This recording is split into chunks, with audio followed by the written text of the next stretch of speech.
Oh my god! Welcome, guys. Oh, everything has changed. Everything has changed. It wasn't supposed to be like this. Oh my god, Square Enix, what is this new timeline? I feel like I'm in an ultimate dimension. Here we go, guys. Back to talk about that remake ending. What the fuck happened? Oh man, so I've done it. I've ascended the steps to level 4 somewhat. You guys are still going to have to be gentle with me because, oh my god. I thought I was getting a few suspicions and hints of what was going down at the ending, and nah, Square Enix just went clean over the top.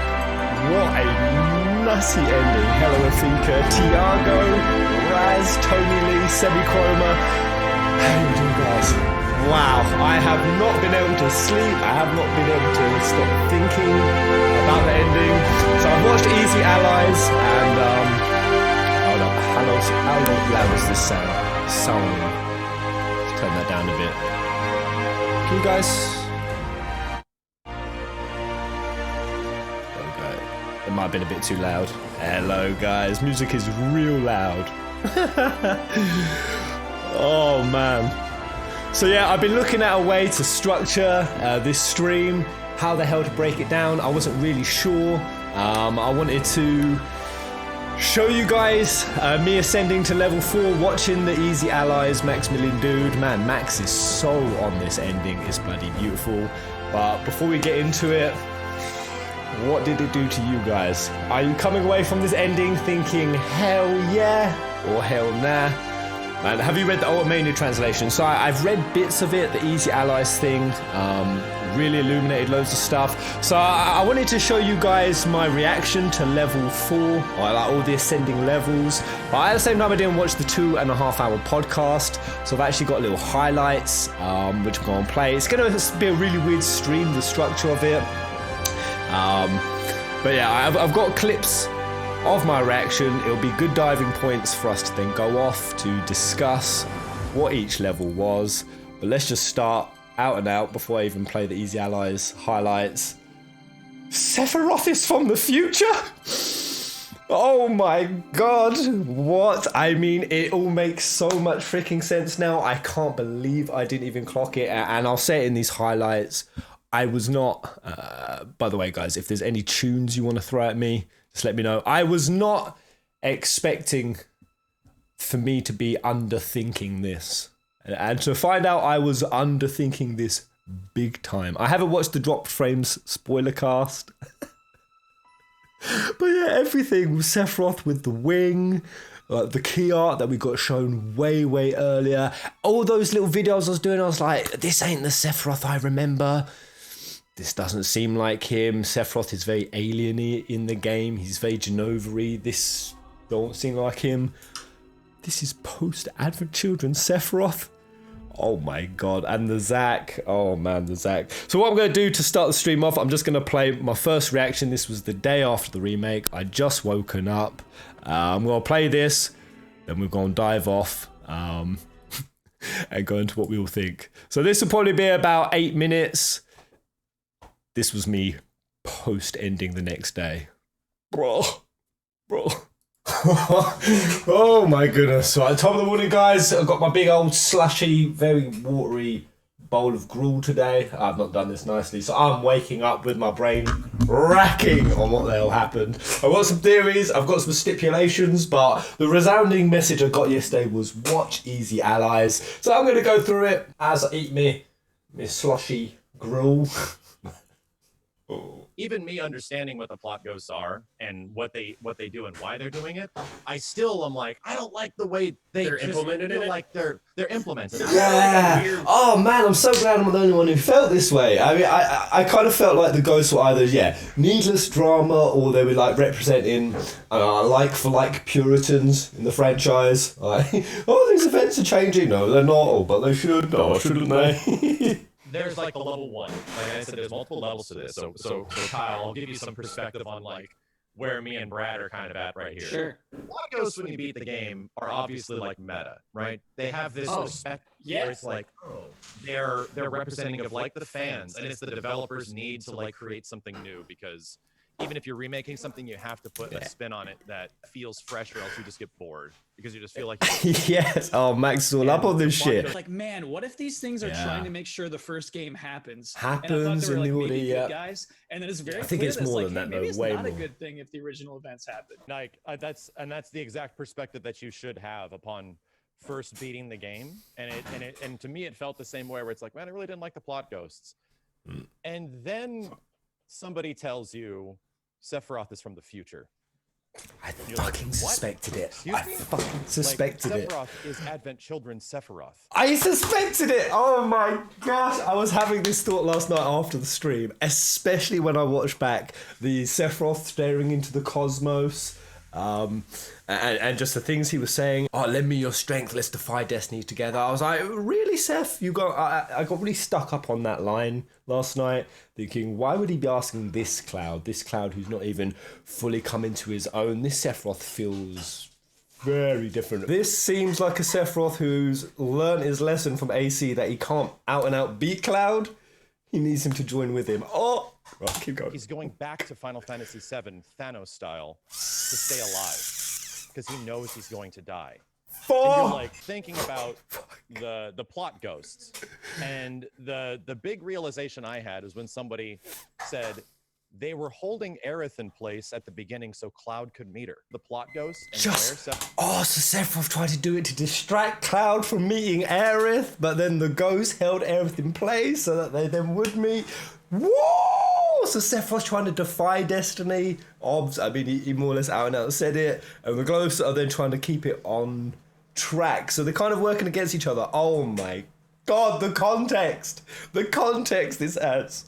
Sephiroth is, and what the things he are doing throughout the entire game, it actually lines up. Every single time the plot ghosts actually come into effect, it's because Sephiroth butterfly affected the shit out of the butterfly effect. The second I saw Singularity, and I don't know whether this will come up further down the stream. Now I was saying, what with the other ending with Cloud and Zack alive walking off, and they cross with Aerith. The second I heard the word Singularity, I knew we was going into all the timey terminologies. So whether it was parallel or alternative universe, or in this case butterfly effects. Oh my god. As someone who loves 13-2, one of my favourite games, I was saying it yesterday, this was starting to get an FNC vibe to it. Man, this is right up my... Messed stuff up that starts screwing other things up, that happens to Jessie during all that. She gets injured and she's unable to go on the mission. It was revealed before that Cloud is not going on this mission anymore. That Sephiroth's butterfly effect and stuff has affected that in some way. Oh my gosh, I really... Yeah, when we got to that point and Cloud had no intention of going on the second mission, and all the weird things that just were different, like Jessie not being there, Jessie Biggs and Wedge, they dress up on the train in the fancy dress costumes. And the way they flipped all that up. I'll be completely honest. I saw those changes as just out and out pointless kind of changes, just to sort of switch up the story. I think this is now all because of an intrinsically written, threaded and crafted butterfly effect with Sephiroth and Destiny on the two ends pulling. Wow. Oh man. Now well done, the ghosts Square. have to find a way to get Cloud to go on this mission, because it's critical, because he's got to fall down and meet Aerith. Right? He has to go to there and fight Airbuster and do all so that then stuff. what happened after that So to what get him back on the They mission? literally make him sleep in. They literally make so that he doesn't immediately go out and start fighting all the ghosts and stuff like that. That makes so much sense. It just wanted him to sleep. They just wanted to sleep. Right, It's not dream even- the it's not even like sweetest a of crazy dreams. thing. Dude, it's Holy. once I realized this, I'm like, holy shit, I don't hate the ghosts anymore. They're still like, I don't like the way they're implemented, but when you start looking at everything, That's they do, clever, and then man. later Oh on, my when we start God. talking about the things they What level am I on? really, and you're like, why can Cloud see the future? Oh, it's just a storytelling thing. That's neat. That's really crazy that Cloud has visions of stuff that's going to happen to him. Those are really emotionally resonant scenes. It didn't make any sense. That It didn't Sephiroth's make from any the future sense. as well, and it's like the planet talking to him this shit is bad, like warning, like things are warning the player, but you accepted it as the player because it's cool. It's like nice storytelling stuff. I did. I accepted it all as drama. As just drama for the sake of drama. Obviously that started switching, and I think I remember saying in yesterday's stream, especially with Aerith, I was getting a hint that when she was touching people, that she was converging like images from the future and showing them stuff, and that maybe the ghost was sort of altering the future, and Aerith felt like it was changing her as well. Can't even believe I didn't put my finger on it tighter. It's one of these things that now they're saying it, it's like, oh my god, of course that was happening. Like, especially the power level of Sephiroth. Like, he was always powerful, even in OG. But, you know, I kept saying, this doesn't feel like Genova Seph. It doesn't have that. I even did a video on it before the release, like just from the trailers, saying it didn't feel like Genova Sephiroth. That Sephiroth had a real alien vibe. He barely knew who Cloud was. And you could tell it wasn't really Sephiroth's identity in that immersed low level time. The fact he was there, the fact that he was picking up like the Shinra building and chucking it and bringing the meteor down, I should have known that this was future Seph. Just from the power levels alone. And if not that, certainly from the personality. Wow. And this really sets up what Aerith said yesterday when she said, we can beat him. The way she said it with this level of conviction and just the way the scene was framed. And I said, what, are we talking beyond the never become a memory part? Like bullshit? Are we dealing with beating Sephiroth once and for all? Clean and good? Is this where this remake is freaking going? It seems it. It seems it. The sequel, because I think the sequel is going to be, I mean, we can have a separate conversation about this. Sequel. The word, I finally see what the hell you guys were saying when you were all saying sequel or requel or sneakquel. When I saw those comments, and it's what happened most of this game, I was getting suspicions of not everything that Max is saying. Honestly, this is blowing my mind. I'd say maybe 20%.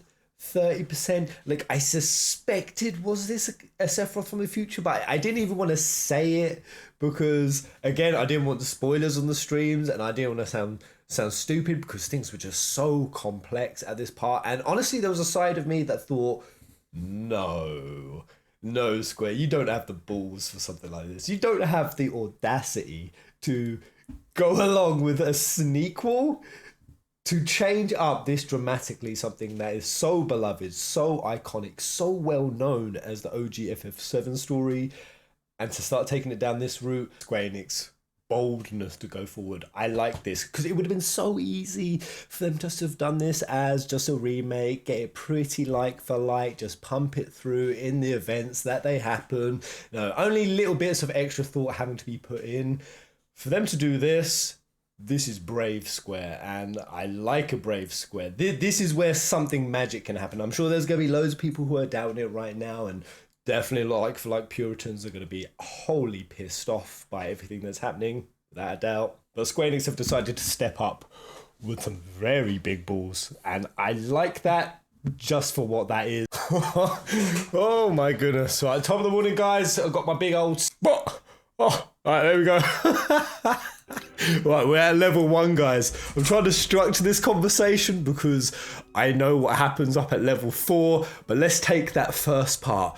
Sephiroth is back from the future.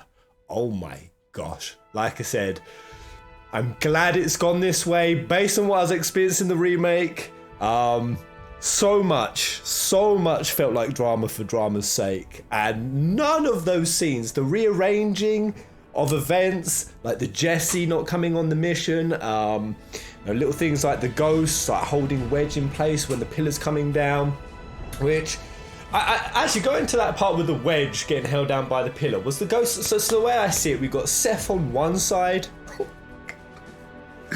got Seph on one side trying to defy destiny, we got the Watchman on the other trying to keep it in place. And Square Enix have now decided to blow open the story that AC Sephiroth is coming back to try to alter events from the original. Oh my god, so this game is going to be so replayable. What the fuck pairs a Whisper, Watchman of Fate, whatever we call them, Yeah, so the Aerith, when Sephiroth came in to the alleyway to distract Cloud, that's all that was, a distraction, so he wouldn't meet Aerith. Oh my gosh, I can't believe Square Enix have had the nuts to do this.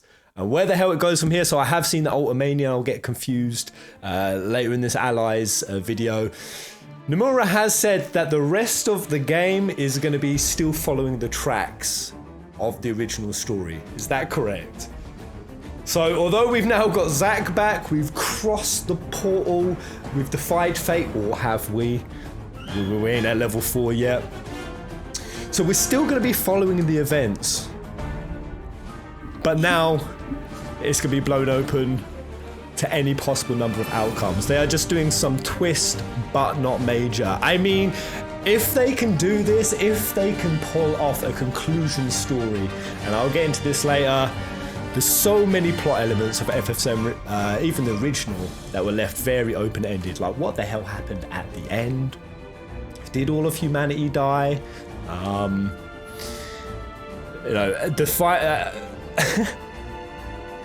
Oh, my whole brain, my noodle is just completely blown. Yeah, the amount of theories I've had about this game, it's a lot for me to keep track and handle. Those smaller fates. Alright, some FKN, you are jumping way ahead to level 3, but I know that part as well. Some KH fan, those smaller fates, the sword gun and the first. Yeah, we'll get onto that. My theory, we get teased into believing we can save Aerith. Seraphor jumping ahead as well. Let's just dive into it. So, the way I want them to go about it, now that they've completely flipped up the tale, is we have a choice when it comes to Aerith's death. And the choice being, if Aerith and the Watchmen are trying to keep events on track, does that mean Aerith knows she has to die? Is that why she said to Cloud, whatever happens, do not fall in love with me? No, I've even seen Max later in this video say, and they're speculating, will Cloud have to be the one to kill Aerith? And the thing that gets me with the Aerith death and the 7-second meteor, and maybe this is where you can explain to me the 7-second meteor. So 7 seconds is also, so Max said is the time that the meteor is going to come down. It's also 7 seconds that Sephiroth was on the scene when he killed Aerith. 7 seconds exactly. What are you going to do with that time, Cloud? And that question is a freaking deep question, man. Because let's say it came to this, that we defy destiny like Sephiroth. Like, say they give you the choice to save Aerith, but by doing so, you have to defy destiny for your own personal wants and desires, for your own personal desire to keep Aerith alive. At that point, how are you any different to Sephiroth? Sephiroth's changing destiny for his own goals, his own plans. So that would really make us no different. And it's exactly the same as, actually the game explicitly says the second seven's referred to right before the end of the world. That's what Max kind of highlighted. That's the end of the world for the meteor coming down. How things will happen can be different. So I mean, it's kind of so relatable if they take it that way, that we're kind of given a choice to either sacrifice Aerith and keep destiny on track the way the ghosts want it, or we do a Sephiroth, we make a villainous decision to defy destiny to keep Aerith alive. And I mean, it's similar to Shinra. I really love the president's speech. You know, when President Shinra was giving the speech with the gun to Barrett, saying about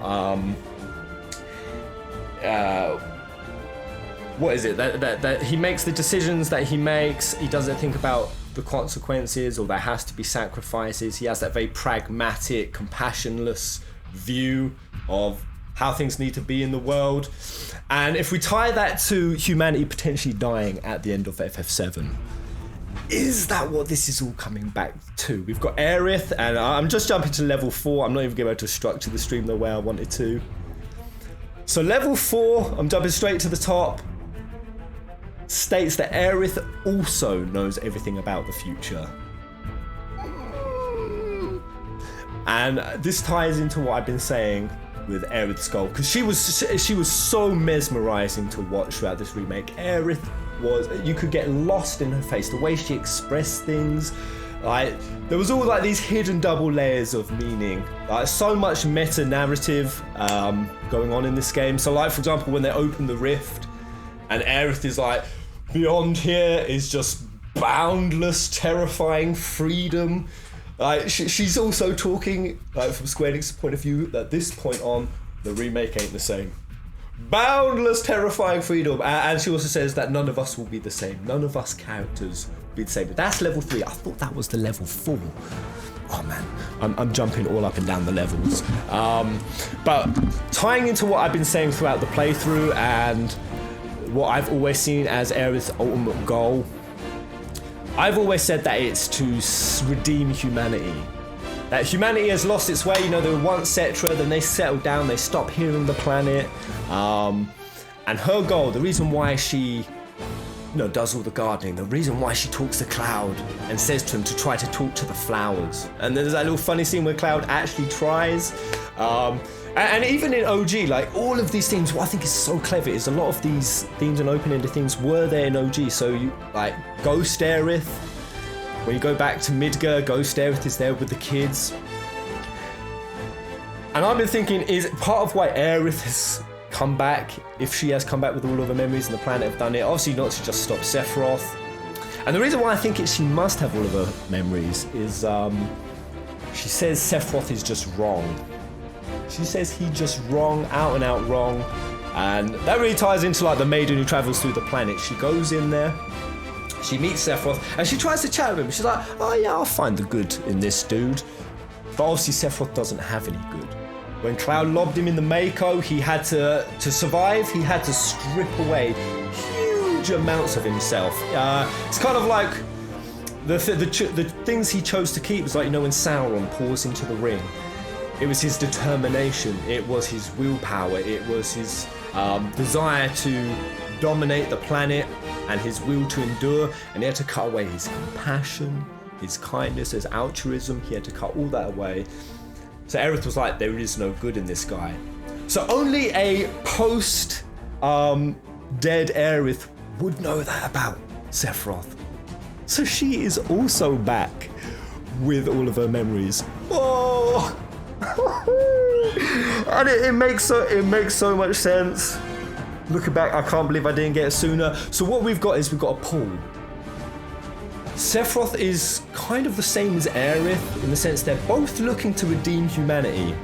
Like, the thing about Sephiroth is he ain't here to just kill everyone, obliterate everyone. He's not a Kefka, not looking for genocide. He just sees his way of redeeming humanity as absorbing their souls. No, when he looks at the cosmos, taking them on to the next evolution. Aerith, on the other hand, sees it as making humanity go back into the harmony of the planet. So these are the two forces we're dealing with. These are the two pulls.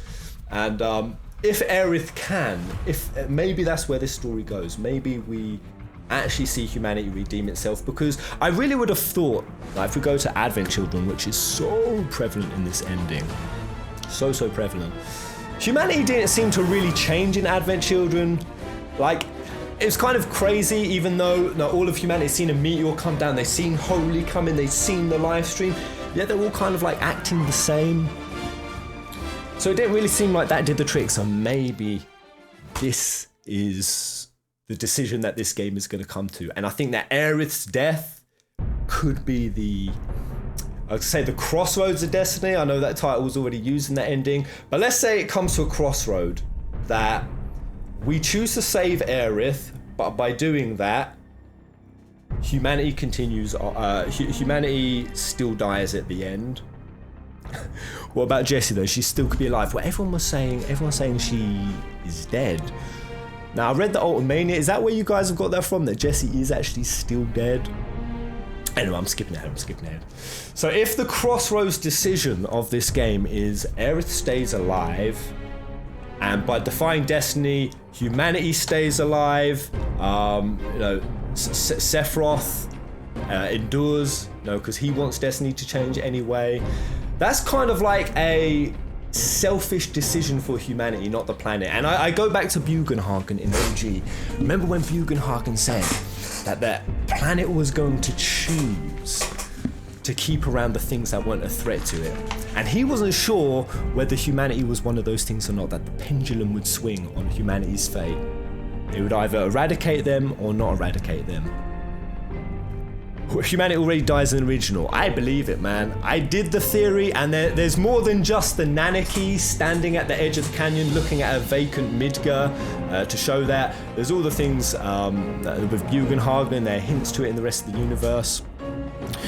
So if that's the decision to save humanity at the expense of the planet, that's one route. That's the Sephiroth route. That's the keeping humans in the picture route. But what if the other route is Aerith still has to die, humanity still has to die, because that's the best for the planet? Which choice do we make? And based on which we do, how would we be any different to Shinra? Let's say you chose to keep Aerith alive for your own feels. How would you be at the expense of the planet? How is that any different to Shinra? Shinra puts his own needs and wants and desires above the planet. Oh, it could get so deep. It could get so deep. Anyway, I've rambled past all my allies. I've got like 5 highlights. I'm just going to screw those off. So let's ascend to the higher levels. So the whispers at the end. I don't know if this is level 2. I can't remember where Max put it. I can't believe I didn't notice it. They were Loz, Kadaj, and Yazoo. Oh!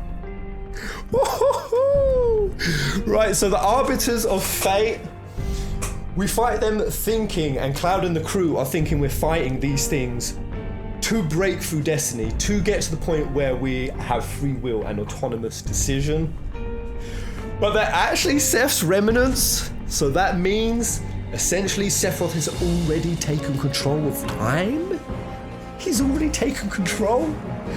So does that mean, and I kind of, this is what I grasped from the Allies podcast, does that mean that Sephiroth has put his remnants in place to dupe Cloud and the crew into thinking that they've broken free will, while in fact they haven't, and they're still going along with Sephiroth's big, huge manipulation?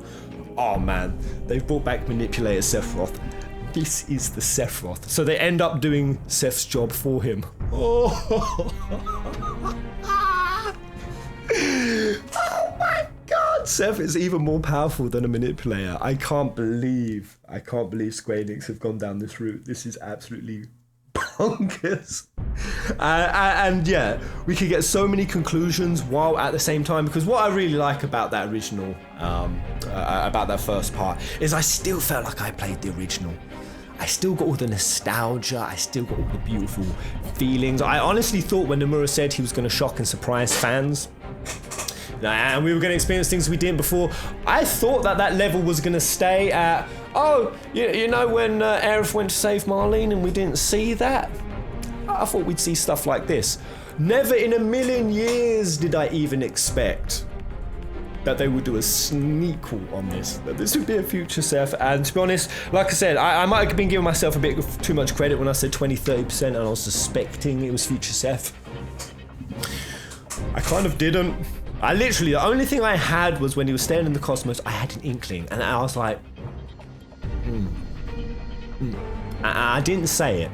I didn't say it because I thought, no. For one, I didn't want spoilers.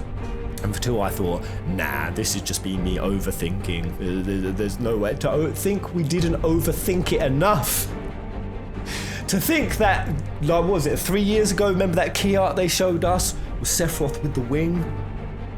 And I assume you guys all just saw that like I did. Oh, you know, they're just doing that because that's like a visual thing. That's just a bit of visual drama. That's like, you know, in Dissidia when they brought Sephiroth in and they gave him the wing. My brain didn't even consider, wait, no, Sephiroth doesn't get a wing till much, much later. Is this future Seth? Never even considered. We didn't overthink enough, Raquel. Watch the ending for OGF7 and watch intro for FF7 Remake. Right, so I think this is level 4, but correct me if I'm wrong. So what Max says is level 4 is that at the ending of the and by the way, there was loads of all music visual cues. Oh my god, like when the promised land and the Advent Children themes were playing. there were visual cues, there were audio cues. Like, this is one of those things, and I'm sure that you must have felt the same thing, that when you actually got told what was going on, oh my god, how did I not get it? How did I not get it? Like, it's so clever. Like, even the thing of like Jesse getting hurt so that the mission wouldn't go ahead, and then Cloud wasn't going to go on the mission, and then the ghost just simply made him oversleep to... But yeah, the level 4 thing being that the ending of OGFF7, when it fades on Aerith's face, after that point is when it jumps straight to it's her in the alleyway, right? That's what people are theorizing. That's what they speculating. That she's immediately jumping from that ending part to the start of this remake. Don't know, Pez, I noticed this since his wing. So, I mean, the only thing I've got with that, and the only thing I don't like about that, I mean, it's kind of, I was going to say it's Aerith being disingenuous. Like, was she just being disingenuous the entire story? Like, she knew all of these things? Because I suppose it's not disingenuous if she's doing it out of necessity, but Aerith's got such a good poker face. Oh my god, her poker face is so strong. And so some of the really, so I want to go through some of these scenes because some of the things that Aerith specifically says. Here we go. Oh man, Zack is alive. I wonder if Chaos knows what's happening within Vincent. Man, I can't wait to see how Vincent ties into this. I can't wait for him. So I assume that what we take from this is the time in the live stream isn't linear. I mean, time in this universe isn't linear. This is some fourth dimensional shit. So we got Zack alive with Claude, and I've been trying to rack my head around this ending, and this is what I really need your guys' help on. So this entire ending sequence, where is it? Oh my god. Of Zack being alive. What timeline is this happening in? Because we jump around so much. 1 minute we see Marl repairing Sector 7. Then we see Big. So the Marl repairing Sector 7 makes it seem, okay, the plate did come down. So was Biggs not crushed by it? And then indeed it then skips straight over to so we've got Biggs in the bed. We've got Cloud carrying off Zack. I think Zack is still dead in Cloud's universe, but that's the thing, they're no longer in their universe, are they? They've crossed through the portal. They've crossed through the portal of destiny. And I mean, yeah, time isn't a linear thing. This is some fourth dimensional shit. I mean, they can't be in the same timeline because we saw like Aerith and Zack cross paths, didn't we? And they sort of like clock each other. The stamp bag, that was it. That's what Max explained. The stamp bag. Gives it a hint that it's a completely different timeline that's running along. So what I'm thinking is, are Square Enix using, and this would be some Sora Kairi level of shit. Zack's gonna be on this side, going on that journey with an alive Cloud, and I really loved what Max suggested could happen, is that timeline could be happening while Cloud and the gang, and that it's through Aerith and Zack's bond that they're kind of passing over information, or stuff is like converging between them, the two of them, until eventually the timelines, I don't know, sync up or some impairs. You have to watch the Drop Frames podcast with Max in it, another one with Max in. Ultimania confirmed the timeline theory. So I mean, I've read through parts of the Ultimania. I was really confused by what information that was flowing out. But yeah, what Max suggested, I really love this idea, is if they do like a Laguna type sequence where 1 minute it would flash over to Zack and that journey and then come back. Oh my god, the Biggs is alive. I mean, the Jesse glove and bow, what the hell does that mean? But yeah, I find it interesting that it was only recently that Square Enix spoke about that apparently Laguna was going to be way more involved in FF8 than he was, but it was actually because of criticisms to FF7, early doors criticism, that people found the trippy sequences too much and they didn't like them. So when they came to 8 and those reviews were still coming in, they actually cut a lot of the Laguna stuff away, but they only recently mentioned it in an interview way later. They actually became one of the fans' favourite parts, and that they wanted more of the Laguna. So the fact that it was on their mind makes me think, might we play in Zach's timeline 1 minute, flash over to the other? Anything is possible, and yet at the same time, we'll still stay on the tracks of the remake as we know it. By the way, thank you for all of these tipperoos coming in, man. Ashen Cavalier, Bedlow, Kefka Mate, Starry Machine. I'm afraid they might completely ruin the main theme of OG, which is accepting death and moving on. Well, here's my point to that. And I remember someone in Max's podcast saying it, and I saw some other reviewers online saying it, that they feel like Zack being alive undermines OGFF7, or certain characters like Biggs or Wedge being alive undermines that thing of death. But the thing with FF7 is death isn't a definitive thing. Like, even though Zack died, he was still playing a huge role in the events. Like Advent Children, for example. When Cloud's on his knees and he's about to lose, who came to give him the pep talk that inevitably allowed Cloud to get back up and beat Seth? It was Zack. So even when you're in the live stream, even when you're dead, that doesn't mean you're out of the story. You know what I mean? I think Crisis Core Remake will make it as an installment to the Remake series as a whole in the context of Cloud and Tifa in the live stream. So I mean, going to that point of Aerith's death, would you guys like it to be a choice that is intrinsically tied to this tug of war game between keeping Destiny on track and breaking it, fate and no fate? Is that something you would like to see happen? Or no, a lot of people have said, will they just sort of dupe us out, make us think throughout the rest of this game that there is a way to save Aerith, like there is a way to defy it, and get our hopes really high, just to stab us through the heart with it.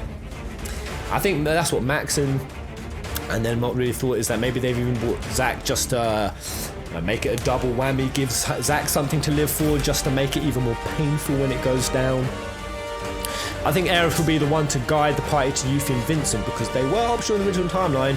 It means the party won't come across them naturally, so Aerith will help. Man, this is all an Aerith and Sephiroth game right now. This is a best girl Aerith and a bad boy Sephi battle to the end, and I love the relationship between these two characters. You've seen me say it so many times before. They were originally supposed to be brother and sister, then they were supposed to be lovers. Then I said I really think they just represent two sides of the same coin, the opposite poles of a similar polarity. Like, both of them is the future of humanity and its redemption. But the main difference with Aerith, and it goes back to that Kabbalistic tree, is Aerith represents mercy and compassion. Sephiroth represents judgment. And you go into the Kabbalistic stuff and it says that judgment without mercy is what leads to all evil. So it's kind of like Sephiroth's determination, willpower, without the compassionate traits that Aerith has, is what's leading Sephiroth to make the decisions that he's making. And what I'm wondering is, are they going to somehow try to redeem Sephiroth? Like, redeem his viewpoints? Are they going to try to do like an Arden with him? Like, make him even more relatable by kind of sticking us in his shoes? Or are they just going to, is this going to be an out and out destroy Sephiroth completely? Like full nuke. No more never be a memory bullshit. Complete destruction and annihilation of the Seths. I think Seth absorbed the whispers, giving him control of fate. He did a big sucky and had that purple aura. Yeah, they were like sucked into the Masamune, right? So how much control does Seth have over these ghosts at the moment? If he's got his remnants kind of pretending to be arbiters of fate, how much control does he already have? Because obviously it would seem like throughout the game, the ghosts were undermining all of Sephiroth's actions. So the big one, like Sephiroth stabbing Barret. Oh, and I love they done that, because originally Barrett was gonna die, be the one to be killed by Sephiroth. And then obviously a ghost comes, and I barely even noticed it when I was playing it. Like there's a little like green spell effect going underneath the ghost. The ghost healed him and brought Barrett back because it wasn't his time to die. And it's around that time. I think Red says it. This death wasn't supposed to be your fate.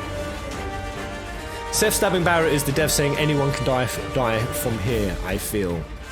Pez, have you read all the Ultimania's interview? What did I read? This is... Still got the tab open. This is what I've read so far. I don't know if this is the full Ultimania. Like, they were pretty soft on what they released and showed here. But yeah, the thing I find really curious about Red, and I'm going to see if I can find the scene. Where was it? Right, let me pause this music. Here we go. Let's go into some of these scenes. I think it was around about... I got to watch this Zack scene again, because for Square Enix to take one of the most tear-jerking, emotional Final Fantasy VII moments, Final Fantasy VII universe moments of all time, like, who didn't cry at Crisis Core? Who doesn't place the Crisis Core ending in their top 5 most feels-a-roozy endings? For them to go in and change it, Square. But yeah, I think it's if I can find this on the timeline, it's when all of the characters get like given a glimpse of their futures. I found Red's really curious, especially with his response after. Probably too far to see it. Am I too far? But yeah, I mean, Red gets his flash forward, hit the future glimpse, and it's him running with his cubs. And this Red immediately says after that these are the futures we need to stop. And I found that really weird for Red to say that, because obviously for someone who, Red thinks he's the last of his species, he thinks he's alone, and now he's just hooked up with these strangers. Surely he would see that future and be like, mate, bring that on. I'm going to get laid in the future and have kiddies. Red's OG ending is now the bad end. So yeah, he sees that as the bad end. Which the fact that they call that a bad ending, Red running with his cubs, I feel like that gives even more credence to humanity died at that point. Humanity was wiped out. The importance of Tifa is being underplayed. If you were Sephiroth and you know in the future Cloud is the reason you failed to achieve a goal, who in the party would you kill to stop Cloud? I can't even follow that logic. If you were Sephiroth and you know the future Cloud is the reason you failed to achieve your goal, Cloud is the reason. Would you kill to stop Cloud? Let me play some of these scenes. So, oh my god, the cinematics of this were so beautiful. 2 seconds before we do this, I need to pee. As you can tell by the structure of this stream, my brain is all over the floor. So on the floor.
Whew, man, I cannot get my mind around how much. I mean, for you guys, how much of it were you clocking as you were playing? I'm genuinely curious. Who put it together? I mean, in terms of the entire level 4s, what percentage would you say you got from your own watching of, or your own playthrough of the game? Who came to the conclusion it was Future Seth before they dropped it? Like I said, for me, 20%. 20% I think is what I got, and I don't know, for me, back in the past, I would have overthought all of this. I mean, I'm the guy who thought 15 and 7 were connected. I'm the guy who, when I saw Diamond Weapon and Matt Kishimoto, even though he fucking trolled us and he stuck like weapons on the case of 15 and did an hour talk at E3 about it, I was like, whoa, there must be a connection. I can overthink more than anyone. But when it came to this, I did not overthink enough. And I'll admit, I thought most was just happening for drama's sake, and I was kind of just like sitting back and I was like, alright, you know what, let these events just play, don't think too much. So it's just hit me like a ton of bricks. 25%, 1%. Oh, music is too loud. Let me turn this down. Thank you, mate. 25%. Clocked it on the second playthrough. Man, the second playthrough is going to be so enjoyable, except for the obviously getting completely raped on hard mode to just rewatch. But yeah, I've got to say, Barrett, man, I think Barrett wins my most improved character of the remake, for me personally. If you had to pick one, most improved character. But I mean, I say that, but now I'm even thinking Sephiroth, to be honest. I love this, that this is Sephiroth up until the current day. Post-Advent Children. This is mass manipulator, full knowledge, putting into effect a Xehanort-worthy level of plotting. And one of the things that they said, totally Barrett, Aerith for me. I mean, Aerith as well, like, I feel like if I replay it, she's definitely going to get a winner chicken dinner for me. But what they're saying is, does this mean that Northern Crater Sephiroth is still there? Like, he's still in the Northern Crater on that timeline. Future Sephiroth has come back. Are we going to have as many Sephiroth songs as we are Riku's? But one of the big questions I've got, Rude and Reno are the best remake characters for me. Sephiroth. Aerith and Jesse, man. Right, so just drop me the news, guys. Is Jesse alive? What's happened to a starry machine? Thank you so much, mate. 100 rubrums. I wish they'd just make changes without Fate stuff. Call it a reboot and not a remake and go for it. But no, they tricked all of us. You know what? I feel as mixed as everyone else. Like, and I've seen this a lot. I think the thirsty girl is dead. Why? Jessie is alive but might be missing. Okay, because so many people are definitive, like Vectored Promise. No, she's dead. How can you say it so definitively that she is dead? Where's the chapter select says Jessie is dead? Right. So why Biggs? Because if that timeline is the same one where the Sector 7 is ruined, it implies that in that timeline Biggs somehow survived. So in that case, what did Sephiroth for some reason keep Biggs alive? No, because surely the ghosts, if they're trying to keep Destiny on track, they wanted Biggs to die. And it's the same for Wedge. Like, Wedge went back for his cat and the ghosts were swarming all around him. Does that mean that the ghosts saved Wedge? In that case, why would they want him to stay alive? Because again, that goes against the timeline. I would have thought they wanted them to die as well. But maybe you guys can answer this this question for me, or speculate with me. If Sephiroth is genuinely come from the future, why is he being so elaborate about everything? Why doesn't he just come back? He has full knowledge of everything. Why doesn't he just grab one of his failed clones, which to him is just like a meat bag, right? It's just like a bag of meat for him to inhabit. Send that failed clone into the Temple of the Ancients, grabs the materia, like Kate Sith, it will get crushed, the temple will crush, the clone will get crushed. Sephiroth just pops in the bottom, grabs the materia out, and then before the crew have even got a time to assemble, or work together, or go through any of the arcs, just brings down Meteor and goes on with his original plan. Now, I know Max kind of said it's because Sephiroth needs Cloud for something. Maybe it's just because he wants to give him despair. Maybe it's because Cloud is kind of like Sephiroth's respawn base. As long as Cloud is around and remembers Sephiroth, he can never really die. So he needs Cloud for something. That's the thing. I think there's so many questions that we, again, like this remake really made clear to me. Until you have context of the other stuff, none of the other stuff makes sense. It's not supposed to make sense. And what I've seen a lot with the negative views online I've seen is, oh my god, like Zack's alive, so that means that Zack and Cloud are gonna go through it, and then that will probably happen, and that will probably happen, and then based on what that person has just guessed, and that's all it is, a guess at where the hell Square Enix, the fucking Mad Hatter Nutters, are going with this, they then make a positive or negative conclusion on that, and then they sort of really run with that. I definitely saw on Max's stream there's one guy who's really getting negative for that. He was making conclusions, then getting really negative. And then when Max kind of went and said to him, what was the first part of this remake, really? A beautiful honouring to the original game and the original timeline and the events that transpired, on top of incredible characterization, beautiful expressiveness. Just so much love, work, care, and attention. A beautiful first part. And he said, well, why should that change leading into the other parts? And then I think one of the people speaking with Max went, oh, because I don't trust Square Enix to release a game in a timely fashion anymore. And I think it's that I share that same cynicism with everyone. Like, can Square Enix do this whole saga in like 3 years? No, because anything more than 3 years is a bit drag. Can they do it in a timely fashion and round out this crazy new plot point that they've opened up? I mean, didn't Square Enix say they've only got a vague idea how this is all going to go down from here on out? Like, I think even Aerith says it when they're about to go through the portal, like, what lies beyond, we're not entirely sure, nothing will be the same from here on out. And I think that's the easy trap with this kind of crazy twist of an ending, is for people to make speculation, then also pin on their view of Square Enix and all their saltiness, and that's such an easy trap to fall into, I feel, is getting cynical because of the track record and where you think this is going to go. But me personally, man, if you'd have told me, if I'd have seen a Reddit leak saying all of this stuff, this was future Seth and future Aerith and Wedge was fine, I would have laughed that Reddit post out of the room. I would have laughed it out and I would have said, no, I don't even want that to happen. That's a terrible fan fiction. That's a horribly written fanfic. I literally wrote this fanfic, man, at one point. But now after actually playing it and seeing it and how freaking hype this is making me, like, I feel like I'm genuinely on a brand new freaking experience right now.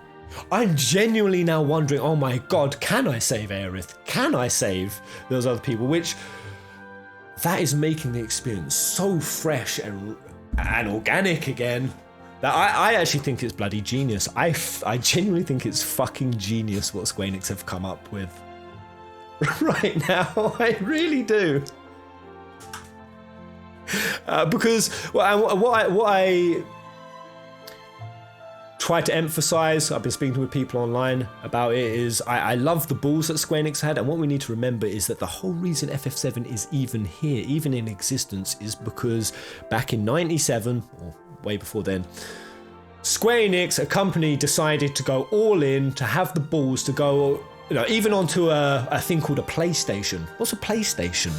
They decided to invest huge amounts of money. They took risks. They were the whole reason why the game's here is because they were bold. So the fact that they're showing that same boldness now, that's how something truly magical is made. And I think, as much as a remake, a like-for-like remake would have been nice and safe, could it have been a genuine, bold, original masterpiece? Hell no! Oh, Vogie, thank you, mate. Did you see the Aerith and Cloud dialogue scene at Aerith's house after plate fell instead of with Tifa? Quite juicy. yeah, so when Aerith out and she says, "Don't fall in love with me," there's so many scenes I need to revisit. But yeah, where she says, "Don't fall in love with me, it's not real." The other line I really like is when Aerith says, "I miss the steel sky," and no, maybe this is kind of the Aerith we're at now. The sky was always something big and scary to her. The sky was what took Ifalna. Her mum is what took Zack. So I don't think she would be saying that. Unless that was future Aerith. Like, I miss the steel sky. I think she's talking about like a simpler time. A simpler time before she went through all the heartaches, the heartbreaks. Even though the steel sky was a prison. Now she's having to be like this warrior of fate. Woo! Olympus! Gemma K, mate. By the way, guys, am I making any sense in this chat? Because I'm just splurging. This is so new to me. This is... Thank you, Gemma.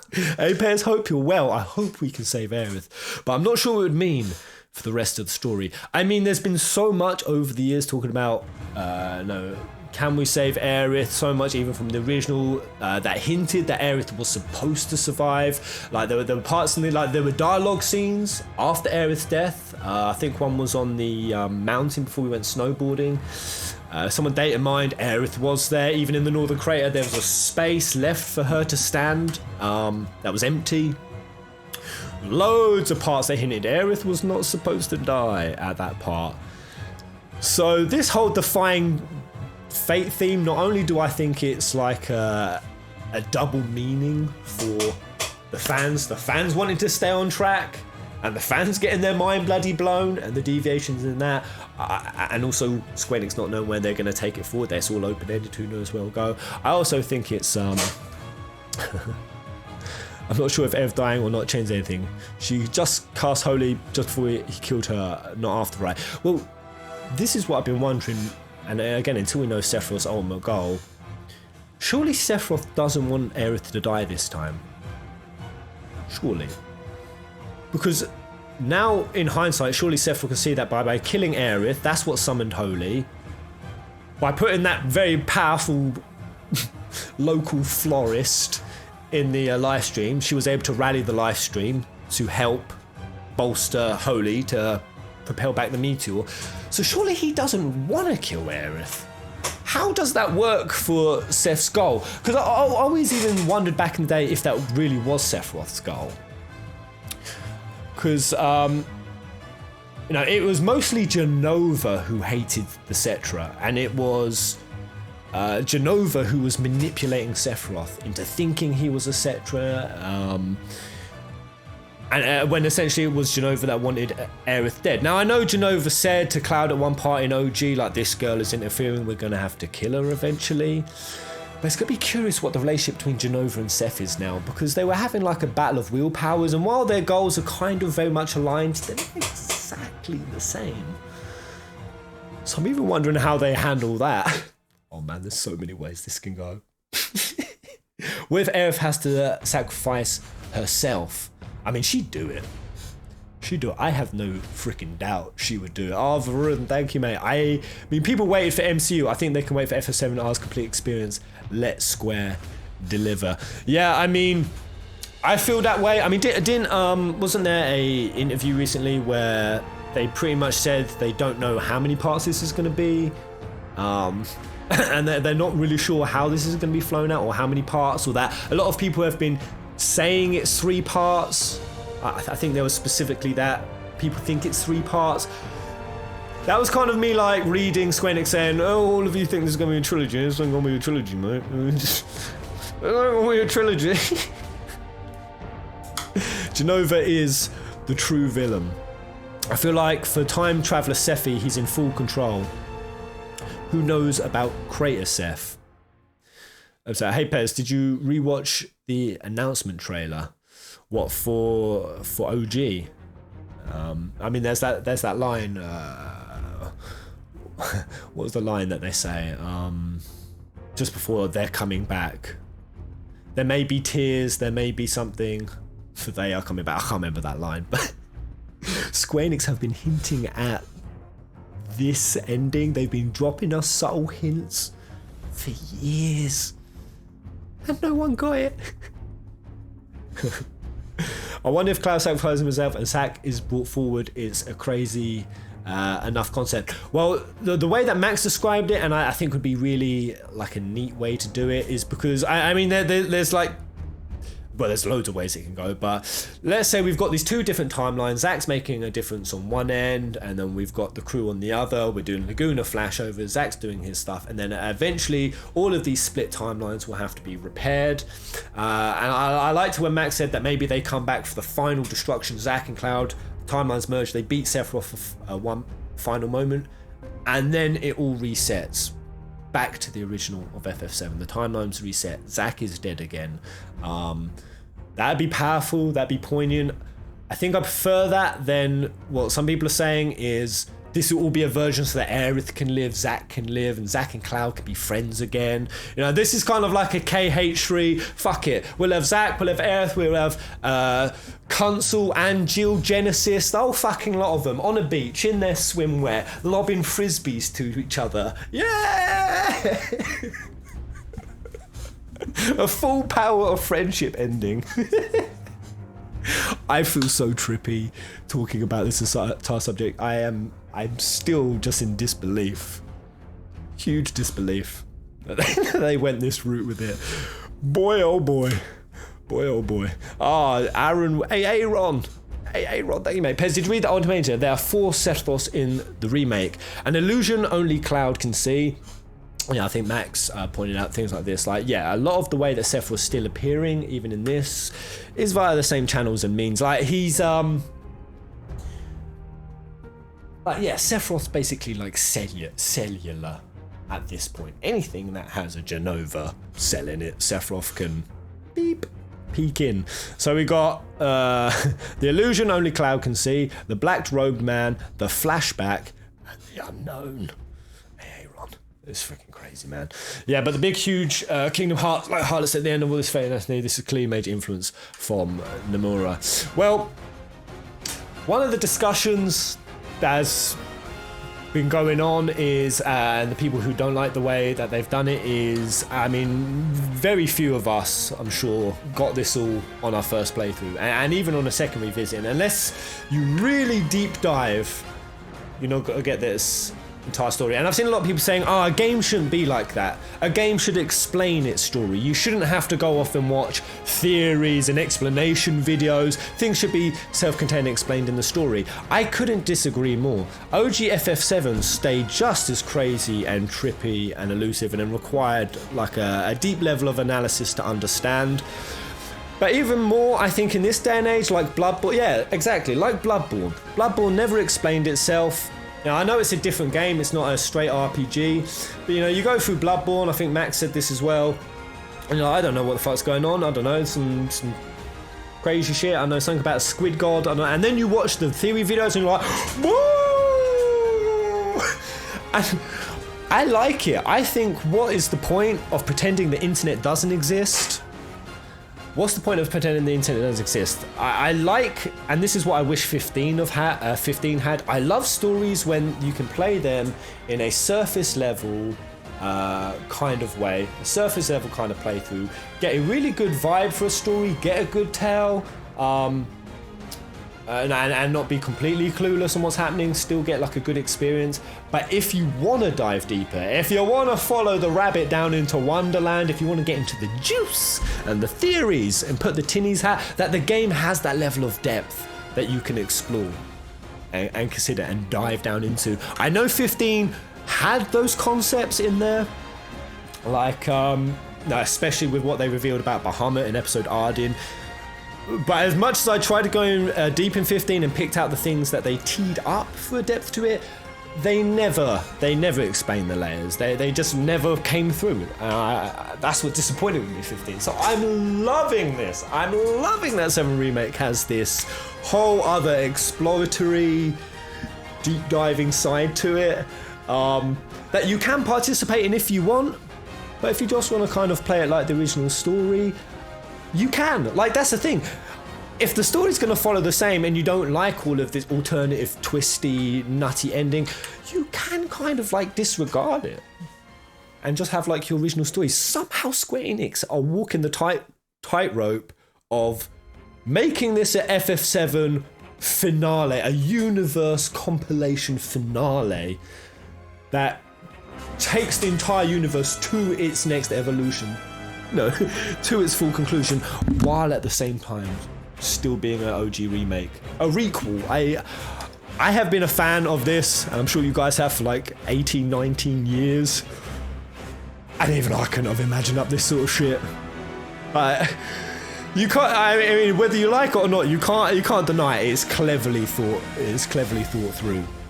Especially the part about the remnants. The remnants being disguised as the Arbiters, as a massive Sephiroth decoy dupe out. Man, that is clever. Man, that is clever. So yeah, let's just dive in and watch some of this ending. I have not watched it since. I can't believe I didn't wipe to Sephiroth. I are so proud. I are so proud. Let me know if you guys can hear this. I'm just gonna scroll up and watch this chat. Confirmed that Red runs with his Cubs. OGF7 is a future wait. Hold up.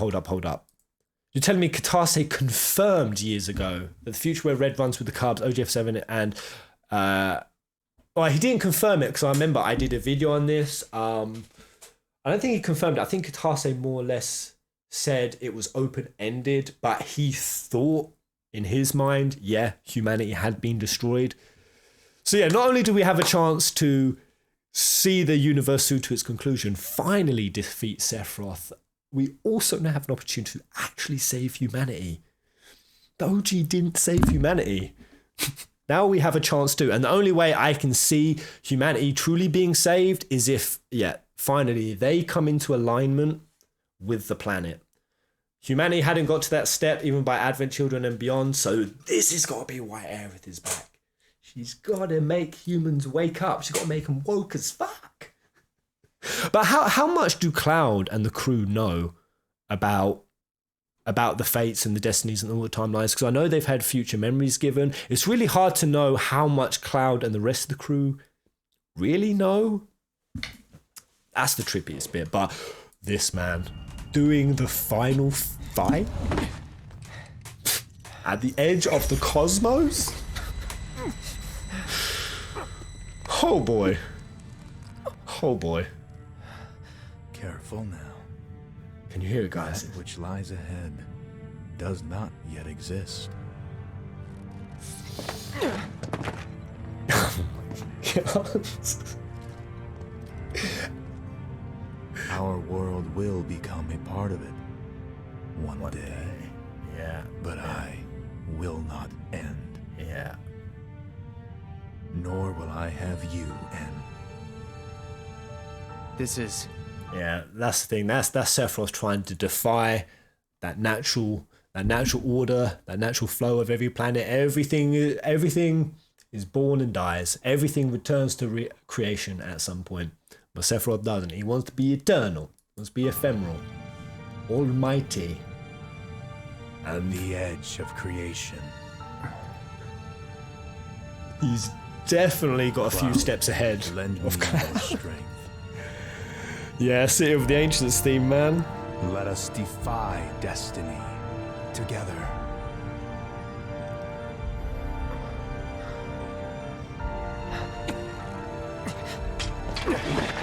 Never.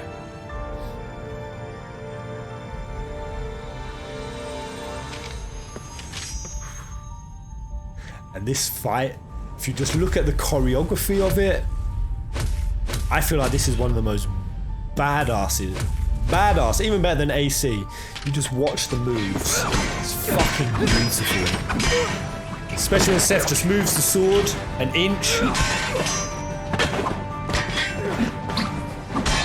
Oh man, Sephiroth in such poised movements.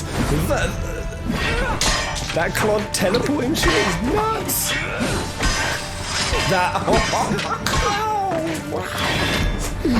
Such a good fight. Not yet.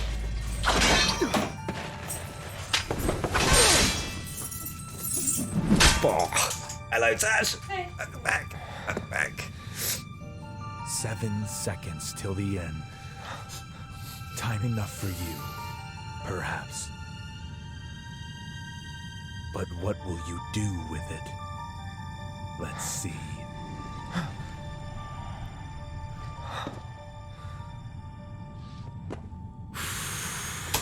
So the 7 seconds till the end. Let's talk about it. That's the meteor coming down. Although it is also, oddly, the time it took for Seth to kill Aerith, that's also the time they get for the meteor coming down over that Midgar. So that means we've split into another timeline, and that eventually we're going to come back to those 7 seconds at some point. Somehow, I mean, I assume that's what's going to be happening. Not meteor. It's confirmed it's the end of the world. So, I mean, this Sephiroth already has black materia, right? So, does that mean, again, it's going to be like one of those Xehanort kind of things, where a future Xehanort needs to make sure that events of the past still happen. So, this Sephiroth is still going to have to make sure that he gets given the materia at the Northern Crater. I don't think it relates to Meteor. Didn't you guys say the Old Mania more or less confirmed that that's what the 7 seconds were? It also, how long it takes for Seth to disappear. If you count in this scene from when Seth says 7 seconds, he disappears on the 7th second. Really? Oh, man. hey, Ron, Bugenhagen has a big role explaining all of this. Yeah, man. Yeah, I think Max said something like that. Like, we're going to go to Bugenhagen and he's going to be like, explain stuff about the planet. Cloud's going to be like, bruh! I'm saying shit. How does time work? And then Doc Brown Bugenhagen's going to have to explain. Oh, how does time work, Bugenhagen? I'm not entirely sure either. I mean, I guess what we're seeing with Zack in his timeline, when all the ghosts were around the shadow, the Shinra building, all the whispers, and that was still happening in Zack's timeline. So that's happening all up and down the timeline. The ripple effect is going all the way up and down. The butterfly effects. I think that surely even Sephiroth, as smart and wily as he is, surely, great Scott! He surely can't know the repercussions of all the things that he's doing. Like the true extent of his actions. And when we go to the Zack scene, in fact, I'm going to switch to that now. I was sitting there thinking, why was Zack alive? Why is he alive?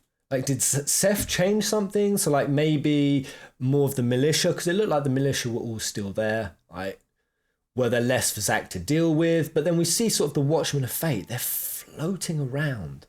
Let's watch it. Oh, man, this is so powerful. So powerful. Yeah, very quickly. The thing with Hojo. Hojo was going to tell Cloud the whole thing about him not being a soldier. And that's when the ghost rushed in and Whisper went, oh, Cloud's not supposed to know this right now. Crow looks. Pez, in the Japanese ending in the scene of Edge of Creation's Head for Tails Cloud, 7 seconds till the end, but we can still make it in time. The future is up to you, Cloud. But we can still make it in time. The future's up to you, Cloud. I've seen a few things where the Japanese translations have added a lot more context or a different twist on things. So yeah, let's watch. Oh my god, this was my biggest mind blow in the playthrough. Right here, baby. And the music as well. So is that's a different stamp, right? That's a different type of stampy crisp.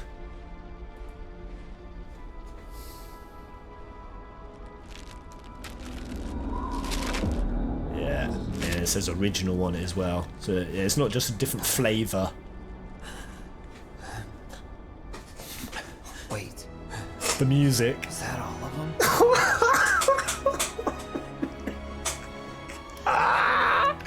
Square, you bloody. I can't imagine how any of this is going to make sense to a blind player. I'm like, who the hell is this guy? Did you see that?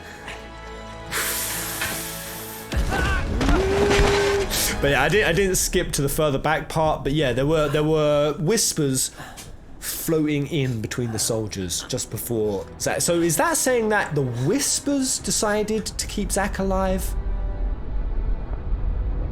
Because it's so weird. Like, there's some things that Sephiroth seems to does that keeps things on track, but then change it. And then same with the Whispers. Sometimes they're trying to keep things on track, but then they're also causing changes. So I don't know. I think it's one of those things like Seth might make a change, and then to try to recorrect course, the ghosts need to do something dramatic and against the normal grain. To try to well, that's what I would have thought, that the Whispers would be there to try to keep him dead.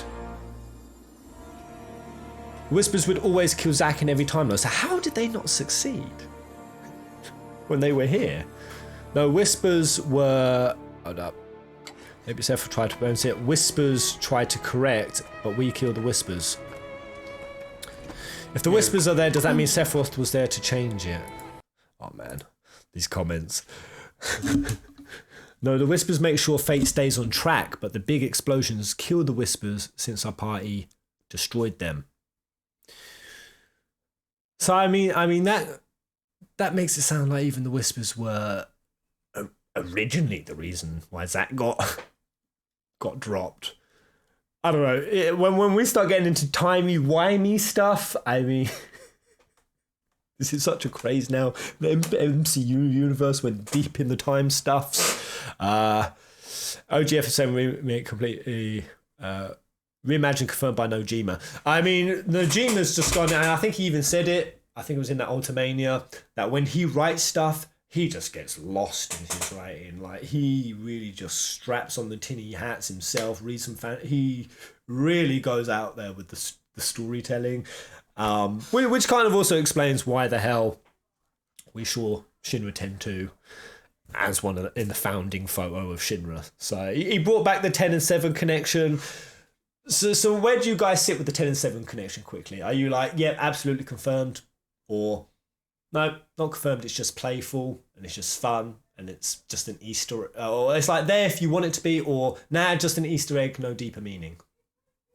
So I hate it, think it's up to your personal interpretation, or love it.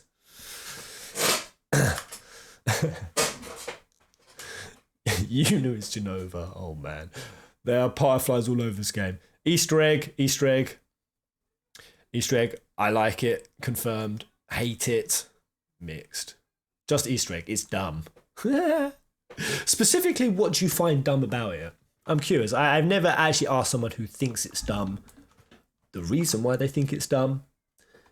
Is there? I mean, obviously, there's an argument to be had that all FF7 universes are connected, far, far, far apart between space and time. Are you looking forward to part 2 of the remake? Absolutely, yes. I mean, there's no doubt I am so hyped for part 2. But, and while, Katase and Nomura have said it's going to stay roughly on the same track, so I guess we can expect certain stuff. I really don't know what to expect. I think it's really going to change from here on up. And very quickly, one thing that Max was discussing, and I think it's just a nod. It's a fun thing that exists. It's extremely subtle, so it's fine. My theory is Whispers are guided to the original timeline. Everything in the remake tends to be different from the original is corrected by Whispers. Yeah. I mean, that's pretty much how it's rolling out. That Shinra invented space travel, jumped on together halfway through its history, then forgot space travel and forget their history, and history forgot them arriving. I agree. There's definitely holes in the thing. How did they get there? Yeah. Did they figure out space travel, then just forget it again? I mean, the only argument I could see is that they were Cetra.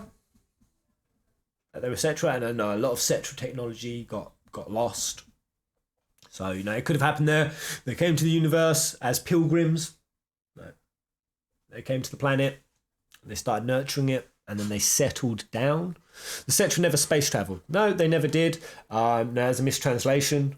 When it said they went from planet to planet, it was continent from continent.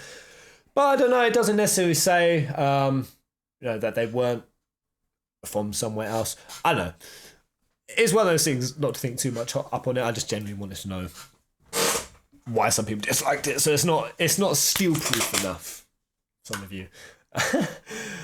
Oh man, Cisne needs to come into all of this somehow. Absolutely and totally. Absolutely totally. Let's follow a bit more of this.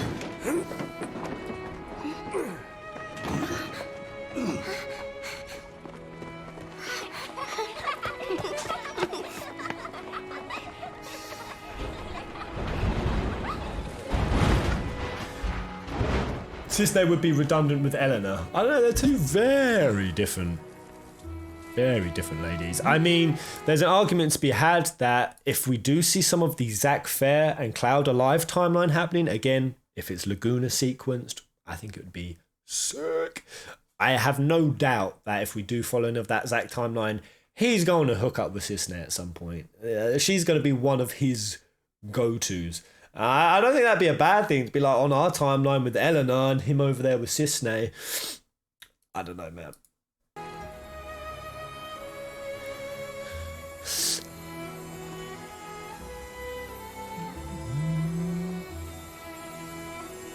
Hold up. Is the plate still there? Hold up. The plate is still there above Sector 7. Some of it. So, because yeah, I mean, it wasn't Sector 7 had a full plate, wasn't it? Like, was it 5 that was in partial completion? There was a part that was in partial completion. I think it was like 5, or was it 6? I'm not sure. No, it was Sector 6. It appears broken only near the pillar. That's technically 6 plate. So the plate is still gone, right? 6 is partial. It's just weird because it makes it look like they're looking up at a plate above them in Sector 7 because they've just been putting the sign back up for the bar. So how the hell did Big survive? They're not in Sector 7. What you're saying, Marl and that lot aren't. Then maybe they've just brought the sign to a different sector? Hi. Basically, I'm wondering, did Sector 7 still drop? Because if so, how the hell did Big survive it? Big's passed out but got rescued later.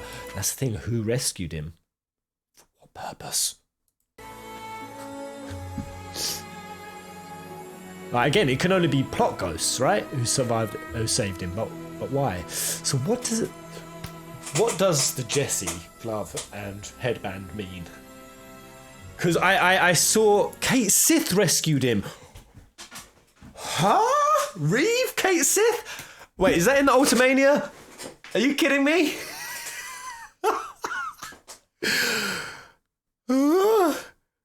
Oh my. Not confirmed. I like the idea though. I like the idea. Jack Byrne, thank you, mate. Loved your playthrough, Pez. Theory thrusters engaged. Thank you, Jack. Thank you. All right, so quickly going on to Jessie then. So people thinking that she's dead. One thing that Max said, and this is where he really tripped me out, and I couldn't follow, maybe you guys can explain. He said that there was a version or a timeline or something that they read or saw, I don't know, but basically that Jessie obviously wanted to be the leading lady in the Golden Saucer play. And then they said that there was a version where Jessie was on the play, but she didn't remember Avalanche. She didn't remember Cloud. She didn't remember any of them. And her dad was sat in the audience. They just said it randomly. And I went back and I listened to it so much. I guess that's like, is it level 3 and level 4? Because yeah, level 1 and level 2 of this entire ending. I love that this game has levels. That's just even higher. Level 1, level 2 are kind of like the confirmed-y stuff, and then 3 or 4 starts getting more into the like the theories and the speculations. It's just a scenario. Oh, a what if scenario. It's level 7 wishful thinking. Right, because yeah, I got so confused when I heard Max say it. I was like, what? ZZZ, hello. Remember Aerith said when whispers touch her, she loses part of herself. Could be future Aerith was slowly merging with her, like she's now a mix of two.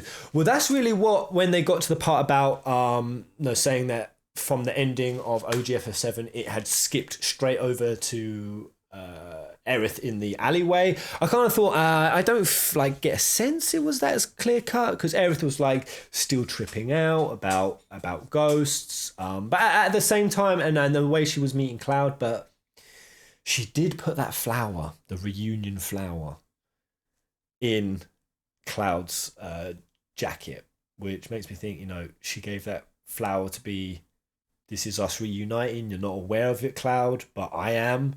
I think Aerith later on says to Cloud, thank you, even though like they've only known each other for 2 days. She says, thank you for all the memories, all the conversations, all the moments we shared. And Aerith, who was just coming from 2 days, wouldn't be saying that. That definitely felt like future Aerith. So was it like straight away Aerith, or again, the more she was interacting with the ghost, the more she was becoming aware of the future and her future self, and the more that was coming, taking her over?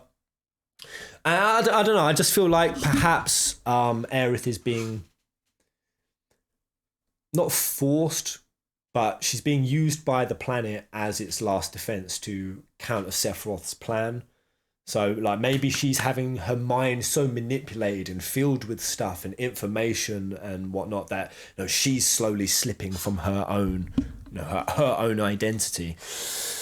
And at the same time having to sort of manipulate, even though she doesn't mean to, her friends into all these different scenarios that she can't fully tell them about. So it's like out and out deceit, and that's not her. Pez, you just convinced me to do a hard mode run. Everyone has to replay the game. Everyone. Because it will take on an entirely new context, a replay through. Aerith was saying future shit in her childhood flashback. I don't think it's that deep. She already knows a bit in the first scene as she runs away after feeling the Whisper's presence. I think my head's about to explode. Stay with me, evil. My big brain theory is that they crossed over in a parallel timeline in the end that they don't know. My guess they go forward. Where was my notes? Actually, I was having to make some freaking notes. Actually, one of the points I wanted to discuss. I'll quickly follow some more of this scene before we get onto it. Let's just follow this through.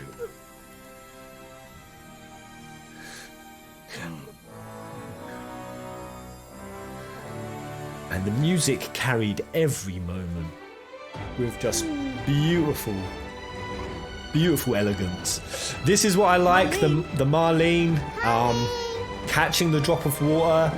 I said it in the playthrough, that's the same way that Tifa thanked Aerith in Advent Children. Remember the drop? Daddy?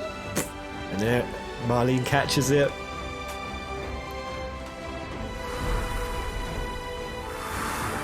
So I mean, at that point, Marlene is getting a sense of her dad, and Barrett's in another dimension at this point. I mean, we don't call it another dimension. What's the word to use here? Is it alternate timeline? Is it parallel universe? What is the right terminology to be using here? She a witch. It's the Cetra powers. Marlene equals Cetra. Hell yeah. Hell yeah. She's...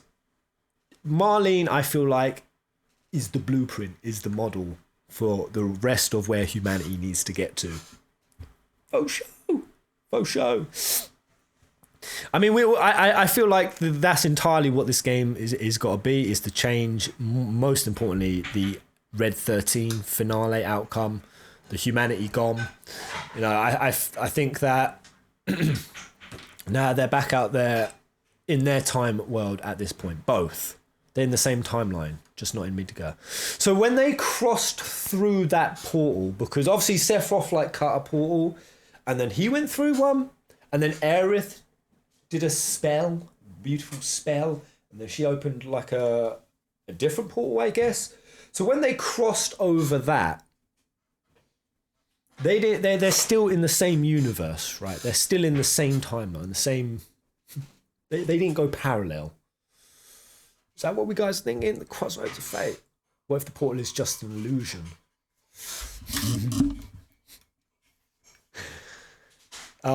There's also Marlene is the apprentice. Absolutely. I mean, we saw it at the end of OGFF7. Just randomly, Aerith would Marlene clocked Flower Girl and goes and opens the shutter. Another part I really liked, and I clocked it on the stream, and again, why didn't I think that? When Cloud holds his arm in the game, obviously that must have been referencing to Geostigma, at the AC. He just randomly grabbed his arm, and all that black goo that was falling in the Genova fight must have been refs in it. Yeah. Geostigma arm. Geostigma. The portal does allow for some mechanics though. Going through something like that would be a good way to clear your levels. The future Seth theory basically will only work if they completely change the OG plot. If it's the same, then future Seth will seem super ineffective. Again, all I think that depends on is, and it keeps coming up, what actually is Sephiroth's goal here? I mean, obviously to endure. We know the basic motivations of Sephiroth, but we don't fully know yet. And until we do, just don't know. Yeah, the three Whispers you actually fight are Advent Children. Yep. Loz. Gadage. Yazoo. So that's just one big fake out from... are you on board with this being AC Sephiroth? Read live streams back. Read live stream Black and White if you want to know more on how this works. I am definitely on board with this being AC Sephiroth. Hell yeah. At the point... sorry. At the point that prior to the final stream, I was getting a little bit not disappointed, worried, concerned. Again, drama for drama's sake. This doesn't feel like Sephiroth. Why are you doing this? Is it just because Sephiroth is a poster boy for the franchise? Oh, they've got them clashing swords. Great. Like, I don't know. It felt like tacky to me, and it didn't feel like very well thought out. And they were just trying to add spice to the remake that I thought was kind of detracting from the point. I'm glad that they've just gone all the way through the door with it. That's basically what I'm saying. Like, they started peeking their foot through with changing shit up. But no, it got to the point where no, I'm just glad that they've gone the full mile with it. Yeah, go full mile.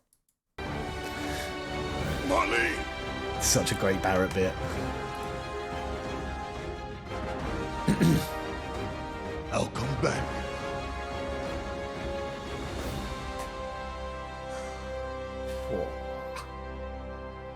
So, what now? So pretty. I don't know. I don't know.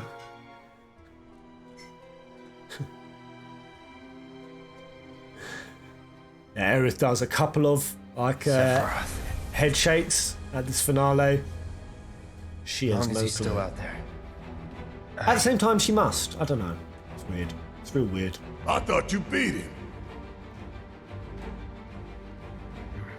Hello, Pasha-chan. How are you doing, mate? Yeah, well, I knew at this point, when she just said this with conviction, We will. Summon was up. Summon was, this is Count me in. final beatdown of Sephi. You could use a nose like mine. Oh, one thing I missed, and I can gladly say I watched it back, because I always watch my stream backs just to see you guys comment. I love your commentary during the streams. I missed the red smile. I watched it back. Red 13 smile remake. I don't know if this will come up. Is it here? Oh god, I don't think there's a pic of it. Yeah, I saw the red 13 smile. It was so freaking creepy. Let's follow this. I'm in too. Turned on the light, has she? Bastard wants to destroy the whole planet, doesn't he? Mm-hmm. An enemy of hers is an enemy of Avalanche. And what if that enemy is humanity, Barrett? What if that enemy is just humanity? What if OGFF7 was just right? It wiped out humanity because humanity cannot learn its way and stop destroying the planet. Who you gonna stick with then, Barrett? You gonna choose for your little Marlene and everyone to get wiped out? Or you gonna stick to defending the planet? I don't know. I only speculate that idea of, like, if it came down to it, which would Barrett choose, just because of that really great showdown between President Shinra and Barrett. Like, they were having like this battle of ideas that was like really curious. Really great scene.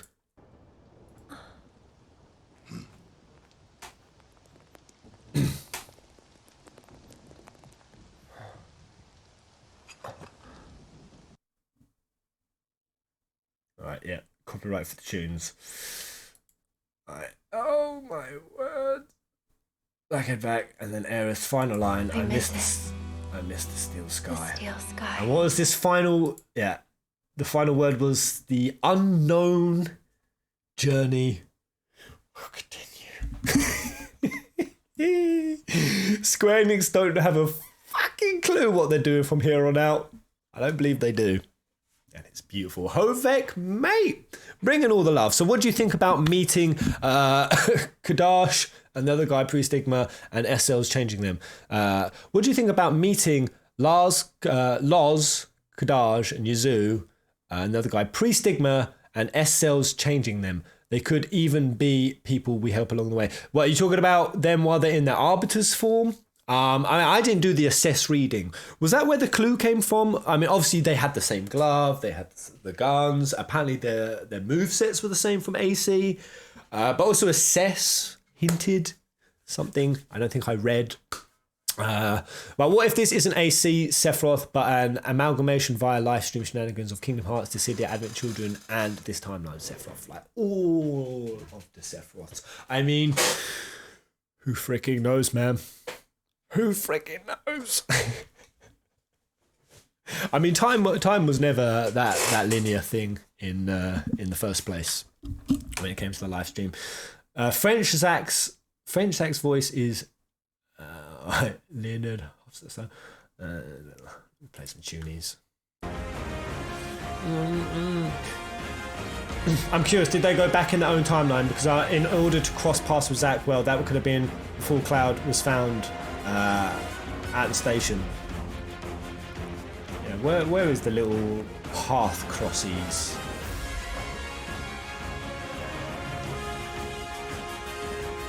It's here somewhere.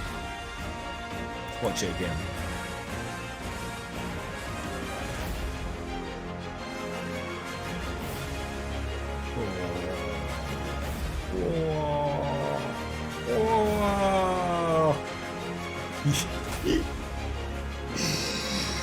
Oh, which makes me wonder, you know, if they've done it with let me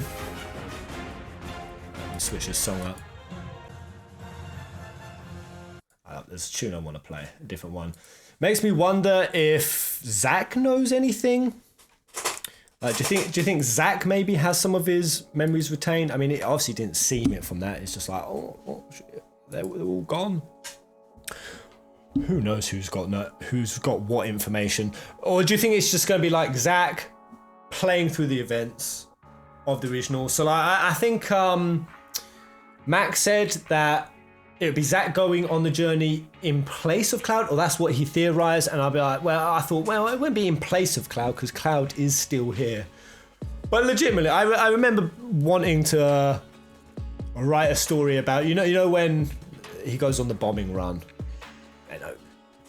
Barrett says all of his douchebaggy things. I don't trust you. Can't you hear the planet crying out in pain? I always wondered what Zach's like chirpy reaction would be to Barrett in those moments. So that's why I wrote that whole fan fiction. Just like, Zach and Tifa, I wonder how they'd get along and how he would have dealt with all of these events. It's now freaking happening, mate. It's now happening. I think Aerith is time traveling too. So, I mean, let me just see, once again, with this crew that is here, the like, the dislike, and the mixed between all this timeline stuff. Are you guys usually a fan of time travel stuff, or do you usually get a bit sickly? I mean, for me, I love 13.2. Love 13.2. And I was saying during the playthrough, I was like, this is all getting really FNC-ish. Getting a very FNC vibe. So I love all of that. But I know it's not everyone's cup of tea. If it's done bad, I hate it. Yeah, I mean, this is the kind of thing that if Square Enix can come out of the other side of this entire remake saga without any plot holes, it'll be a miracle. It'll be a miracle. There's going to be some, I'm sure. I mean, hopefully they don't drop the ball when they've written it really well and thought it through all really well. But I kind of get a suspicion that maybe they're still not sure which way to be taking the story. I think it was saying in that interview, that Ultimania thing, one of the responses was like, oh, yeah, about a good portion of the way through the development. I was like, what do you think about Sephiroth being the final fight in Midgar? Sort of like suggesting it. Seems like a very, very last minute idea. Pez, isn't Rubrum Whisper like the name of Type 0? Yeah, when I saw that, there was the Rubrum. Obviously, there was the Type 0 Behemoth. Those were like two little Type 0 references that I saw. Maybe that's why they called them the Rubrum. Obviously, Type 0, no spoilers for anyone who should play it. You should play it, it's great. Obviously, Type 0 is very much about alternate timelines and making effects on each timeline that ripple up and down, and things are carried over. Like, maybe I feel like that's the subtlety that's going on here. Like, even the level of like camaraderie that is speeding up. Like Barrett and Cloud, for example, I found that they were getting on so much quicker than the original. I was saying, oh, so they're just pulling like arcs forward, like way quicker. Like at this point, Barrett respects Cloud quite a bit. And even like Red's ability to just like trust him quite intrinsically. Like he's like, I'm now on this journey. I feel like similar to Type 0, you don't have memories of the previous timelines, but they just have like a feeling.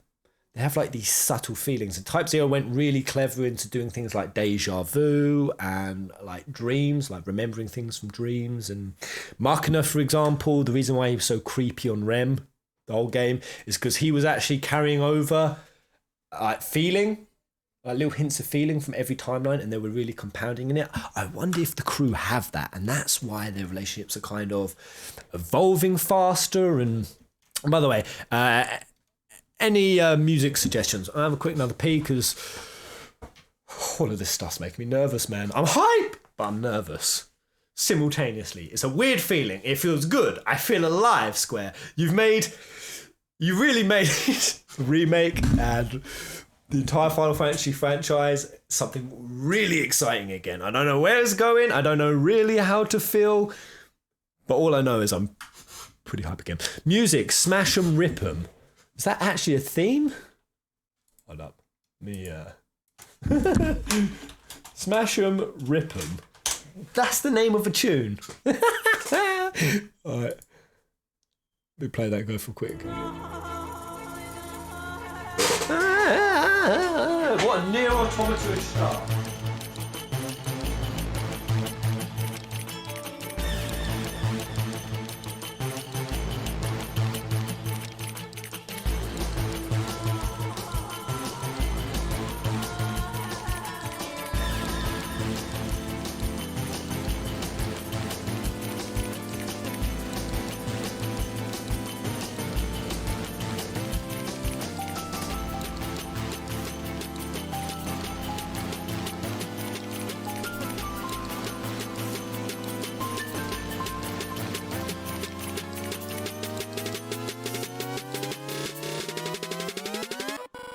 My name is Jeff.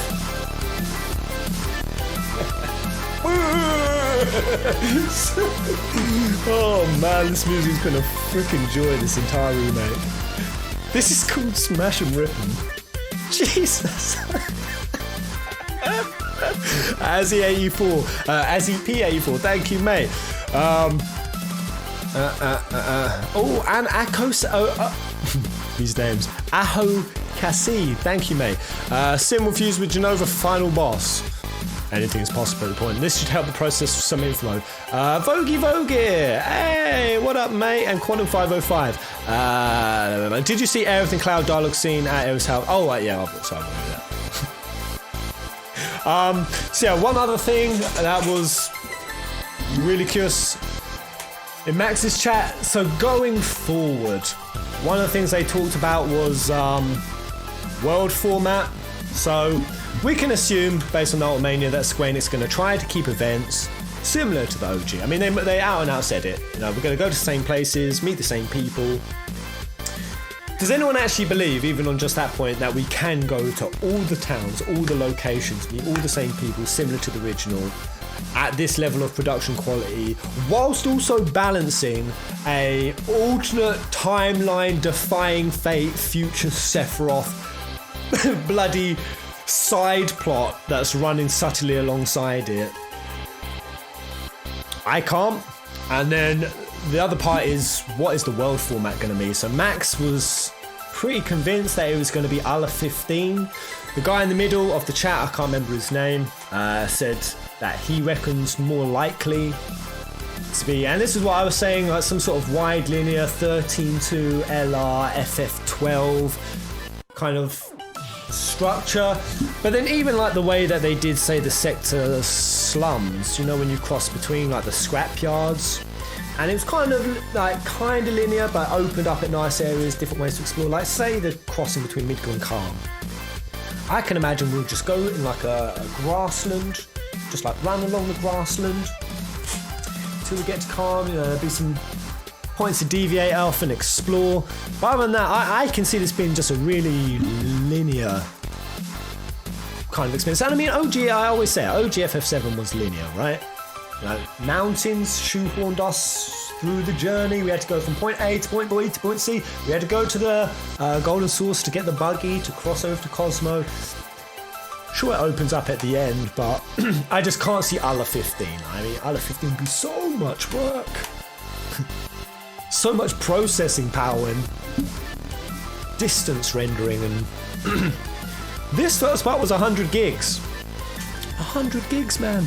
Oh, Hovek, mate, you bloody cute shadows. Hello. Sorry, my voice is going. Oh, God. The live stream is everywhere and every when. What if Aerith boosted that connection through cloud, allowing everyone to kind of act like future them? And this was because not only Sephiroth, but Genesis. I mean, there's an argument to be had that would probably be the case if Sephiroth is working his plan, that Aerith needs to speed up the progression of the other teammates. Possibly. I don't think it should. FF15 is pretty bare of interesting things. I mean, personally, I think colour scheme is a huge point. 15 was a beautiful game, but God, the colour scheme was so brown and bland and earthy. Whereas I really love that Final Fantasy 13 like pop, that colourfulness, and the remake really had that colourfulness. God, it was so colourful. And for a game that was, who's this guy? For a game that was entirely based in a bloody steel city with bloody slums, this should have been the drabbest looking remake episode ever, and it wasn't. It was so colourful, so beautiful. Any other? Keep the theme suggestions coming, guys. Lay it on me, whatever you want. The lighting team did a phenomenal job. I harped on it so much. I think it was one of the first things I said when the credit rolls. Lighting team, my God, from the ingenuity of ingenious ways that they lit things up, kept it colourful. You know, the real-time lighting effects were going over, like when you open the doors, the way you transition, the sun moved across objects and items and faces and skin to, the weapon attacks. Every time, the little lighting effects were popping off and the spells. Absolutely. Oh, Scarlet's theme. Yes. I can't believe this theme. I really can't. I think it's great that they've put this much effort into the Scarlet theme. And I was actually playing it to Jade and Carla and Tasha then. I was like, what? This doesn't sound like a villain's theme. And I was like, yes, exactly. That's what's great about it. They didn't just play some herp derp, I'm a villain theme. Not some ominous sounding. No, this is what they went with. Oh man, I also. Oh God. Oh man, the song. The decisions that they made. While they made the characters like cliche and tropey, I feel like the game was, I said it's so self-aware of all the cliche tropey aspects, and they knew how to break up. Like the dialogue felt so authentic at times. Like the way that it used curse words. For example, Barrett Like they played his trope off so much, like he's a really angry, in your face, unsubtle dude who just barrels into situations. And they'd have like Tifa and Cloud like joke about it a lot, or like the way, you know, when the truck pulled off at the Shinra building, Barrett just fell off ass first. Right? The game was self-aware of itself enough to play the cliches and tropes that the OG had, but then flip them on his head. The tonality of the entire game was perfect. Scarlet is 40, by the way. Are you serious? Zoo's gun, Velvet Nightmare, is used by the Arbiter. 2 of them, right? Man, I'm kind of almost disappointed at my... She's 40. Oh, wait, 40 double D. Wait, what? I'm kind of so disappointed in myself that I didn't put voice to the weird suspicions I was having throughout the game. Because I just sort of sat back and just let things roll over me that really, in hindsight, were pretty obvious. Like, it all seems so obvious now. So is there any parts of the 4 levels of the ending, any scenes that you guys can remember where a character acted a certain way, that in context you can now give perspective to? Anything additional to the theory or what you've read, lay it on me now. I'm still so fresh to this, so I need your help, guys. Max is already so on it with all this theory. I'd love to have a chat with him and ask him all the questions I got. Melchior, mate, please play Avalanche's theme if you get a chance. Hell yeah, Melchior. I love that Barrett is afraid of heights. It's those little details. Yeah, even just like the little way he defends Stamp, or he quotes like lines from like Marlene's nursery school books, her children's books. Like to think this big gruff coal miner sitting there reading books and like, damn, life lesson. Like, oh, Barrett was just so good, so good.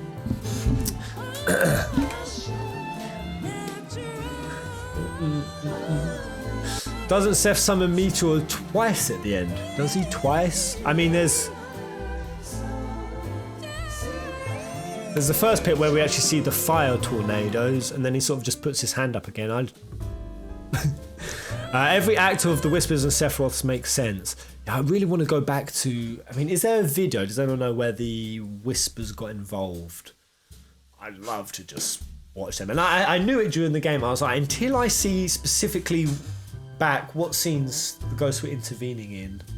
It really is a thing. They don't make sense until you see them back in hindsight and context. I really thought I was going to come away hating the ghosts. The way Sephiroth blocked Cloud's Omni Slash at the end of Creation saying not yet confirmed, he knows what be coming. When Cloud talks to Aerith about Sephiroth being alive, Pez. Give me more. Yeah, there were loads of aware Aerith moments. There was a few times she sort of caught herself out where she said things that she shouldn't know yet. And again, why didn't I catch this? I mean, like, what was it? When they first show up, Sector 7 is collapsing, and Tifa goes to speak, and Aerith goes, "You want me to go get a girl called Marlene, right?" Tifa's like, "Yeah." Aerith straight put her foot in her future mouth. I feel like such a fucking dunce for not clocking that. Did anyone else feel like a dunce for not clocking stuff? I mean, at that point I was like, okay, well, Cloud must have mentioned Marlene, I guess. Man, the train graveyard. Give me some context to what the hell any of that was. Aerith saw her ghost in the train graveyard, but she saw her small self. Small. She'd only mentioned Marlene once before pre-train graveyard. I can explain train graveyard. Lay it on me, bro.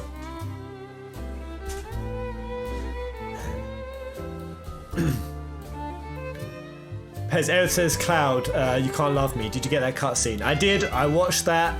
And whether that's because Aerith knows she needs to die, or some of the crazy shit like Cloud's gonna have to do it, or we're gonna have to make the choice. Yeah. A lot of possible meanings to that. The ghost at the end of the train graveyard took Marlene's form, and Tifa freaked, saying she needed to save her. Did he take Marlene's form? Bruh, so much has happened in this remake. My brain is absolutely fried. Train graveyard is interesting. The ghost acting as if she's without. I'm trying to find.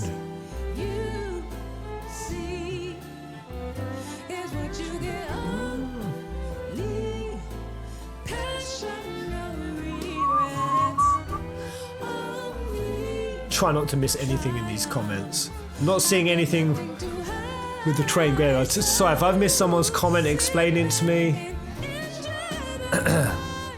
The whispers out the inconsistencies. I mean, why did they let Barrett take a sword through the chest a la OG Aerith and then revive him rather than just putting it in the first place? Well, because it was Sephiroth. You see Sephiroth teleport behind him like the ghosts are trying to block Seth, and the Seth just sort of like teleports in front of them. I think it's, again, Sephiroth pretty much has control of them, but he's just making it look like he doesn't to fucking dupe the Cloud and the gang, which is so freaking smart.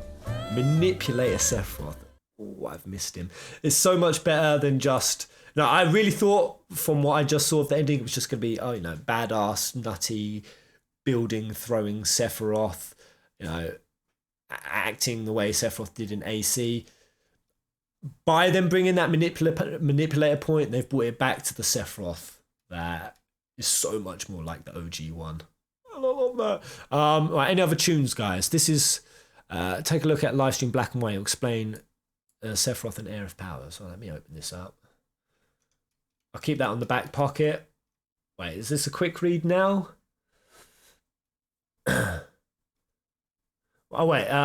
It's on the way to a Smile stuff when Aerith confronts Sephiroth, right? Yeah, that's what I was referring to earlier in this stream. He duped them to destroy Destiny, so now he can change it. Or duped it to convince them that they were off the tracks of Destiny. Or, I don't know, so the ghosts are now defeated, right? The ghosts are gone. They're no longer an element. Price of freedom. Hell yeah, gone. Oh, actually, no, there was the Avalanche theme. I got a request in Tippies. Avalanche theme remake. I love that Barrett's afraid of heights. Yeah. Is this the one? Right, take me away, guys. Anything else I've missed? It's only 4 levels. Has anyone seen a level 5? Have you saying you've seen a level 5? We're gonna play Price of Freedom at some point, for sure. Fuck! Oh man.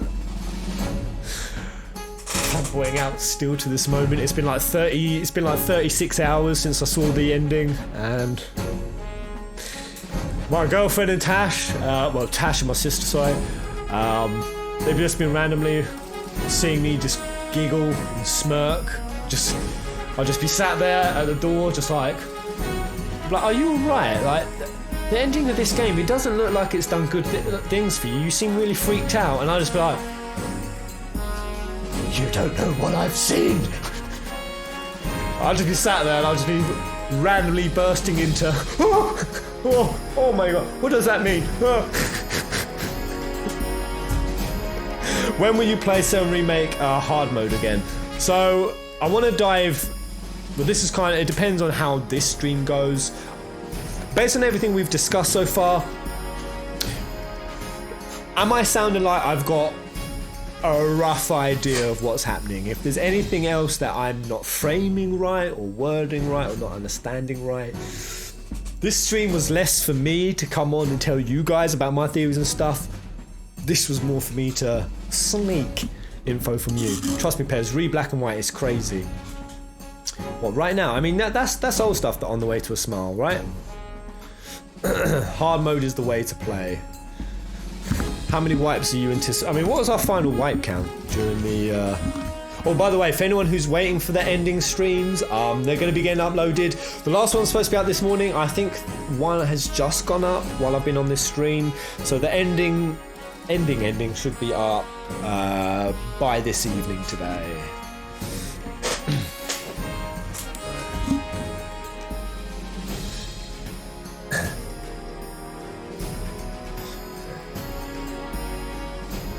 Rufus seeing the whispers make me think he's going to have a bigger role. That was a really cool meeting between Rufus and the all of the Shinra execs at the end.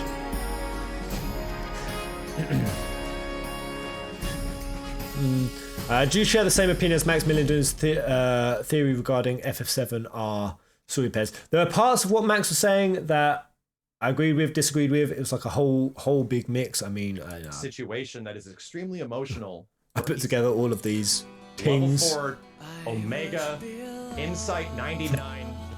I was gonna show, but I lost my head up the arse with this stream. Karina, mate, wouldn't it be cool to see how Alternative Cloud might turn out with Zack being alive? I mean, oh shit, hollow. Play Waiting to be Found next. Let's go Price of Freedom first. Let's go Price of Freedom because he back one of the best lovable pup boy is back. Is this music remake? I mean, that wasn't a Price of Freedom remake tune anyway. Wayne Liquid, wouldn't it put past them to do a scene that lets us play the story from Cloud and Zack entering Amiga to please Zack fans? I mean, they've already confirmed that there's going to be post-game content, and I can really see them going in with...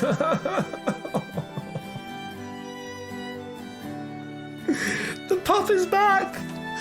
The pup is back! The ghost first appeared when Sephiroth confronted Cloud in Chapter 2.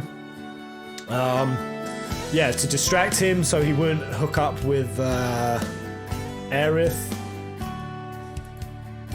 The one with making Jessie injured so she wouldn't go on the mission. Were there any other ghost interventions that you guys have explanation for?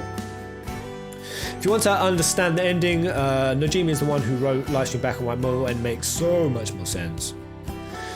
Because if you go back to the Sephiroth cutscene, look in the red cloud behind Cloud. Looks familiar. Okay, I'll follow. I'll bite. So the red cloud behind Sephiroth, behind Cloud, in this ending. Does it look familiar? Let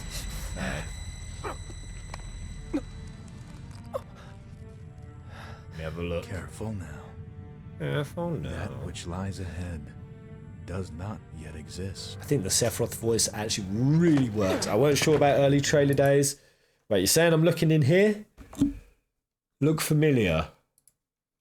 Nah? Should it? Should it? Am I not looking at the right frame? I don't know. Right at the end.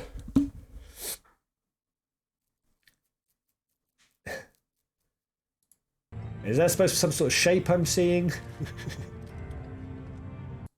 Cloud. Wait, cloud. You say cloud of darkness? It's Mothra. Phoenix? I don't know, is there anything? I'm confused. Is there anything in there? It looks like lightning after she becomes the Etro goddess. People reaching. Visible confusion. Looks like Jessie after the plate fell. Bruh. I'm gonna go back to my Price of Freedom. I love it. Let's click through this time, man. Let's see what else I missed. So how many times did Sephiroth get you guys? Did he kill your ass? Or did anyone first him? My wipes in this game just made no freaking sense. Sometimes I died against the easiest of fights. And then somehow I managed to do my way through some of the roughest without wiping. Made no sense. Alright. Here's all that double meaning shiznizzle that Square Enix like to be doing now. Who cares about the planet? But this isn't the way it's supposed to be. Actually, let's play this. I want to hear it. This is the allusions to the future. There's no greater threat to the planet than him. Yeah, his voice getting all He this. has to be stopped. He has to be. Counter stance And is that's so OP, mate. I'm asking you to help me. I know that together we can do this. But if we do, we'll be changing more than fate itself. If we succeed, if we win, we'll be changing ourselves. So what do you think? What do you think the win looks like? I guess Aerith. What is the win? that's why I hesitated.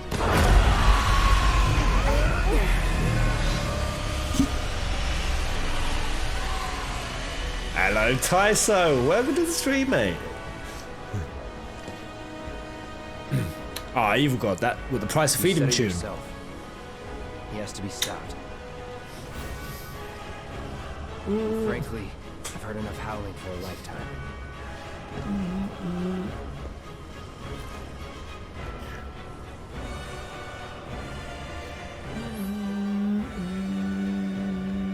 Oh my. Square Enix could not have shocked me anymore. Most shocking. Well, whatever happens, we'll be okay. As long as we stick together. Thank you, Chloe. Ready?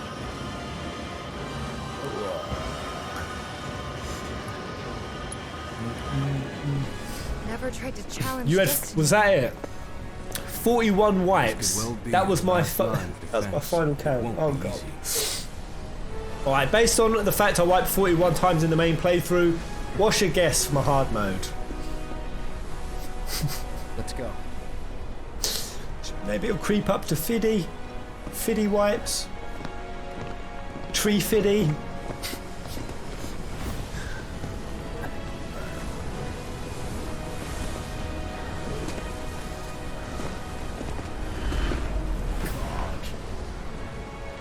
T-Faders, man, all the little mannerisms.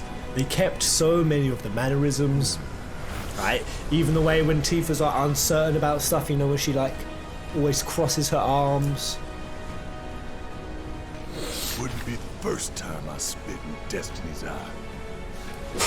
There is no number for that, Pez. Doesn't change nature's own. 169 wipes. Yeah. God. Let's just see that again. So Trying to have it her way. like the fact they gave Wouldn't Barrett be the this first time moment. I spit in Destiny's eye. Whether you can see the scenes or you can't, doesn't change that she's always trying to have it her way.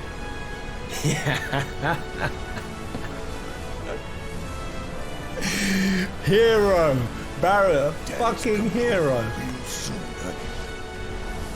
honey. I'm gonna say it, Barrett got me pumped throughout this entire game. Absolutely pumped. Like his rallying pep talks and speeches, his confidence. Man, I want a Barrett boy at my back if ever I go into battle. He was the dude. I'm always trying to get info from you guys on what theories and stuff you have, but you guys only often drop it in small lines about you, that I have no way of interpreting without more context. How did you wipe? I had like 2. Being an on-stream silly boy most of the time. Peeking at the chats, getting myself wiped, not reading combat tutorials better, mucking around. I think even in my final fight on Sephi, I had like virtually no life. I had like 1 ATB bar I could have saved myself with it. Instead I chose to throw a Mr. Cuddlesworth at Seth's head. I decided to play with Shiva, got myself nuked. There was a few other things I tried to play with, and I just got reaped big time. By the way, what's Chadley's deal? Chodesworth. Chodley. Is he like a little robot boy sent from the future or some shit? Who's Chode? I mean, he's not supposed to be here. I wouldn't even be surprised if he's somehow connected to time, like I don't know, Chocolina style. Chocolina is actually, I don't know, name some small little minion we meet in FF7. Probably disguised as something. He's an android from Nier. Just look at his hair. Wait, search Chadley secret cutscene. Really? Chadley secret. There's a Chadley secret. Chadley does his identity. What the fuck? Candidate detected. Performing physical analysis. Sizable weapon. Wait, no, don't do it now. Why not? We're open for the spoilers, right? Evil mate. It would be easier to drop theories in Discord. I did send the link via email. Cancel on chat. Have you put the link in this chat? Or YouTube you usually can't, can you? Do it. Spoiler.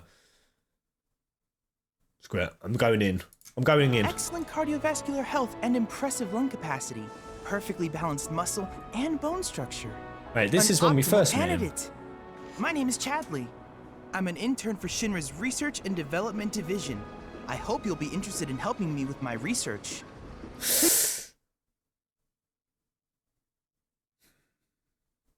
I'm just thinking that the only other person who says, obviously, it was a huge scene, and Hojo kept going on about it. Help me with my data. Help me with my assessment.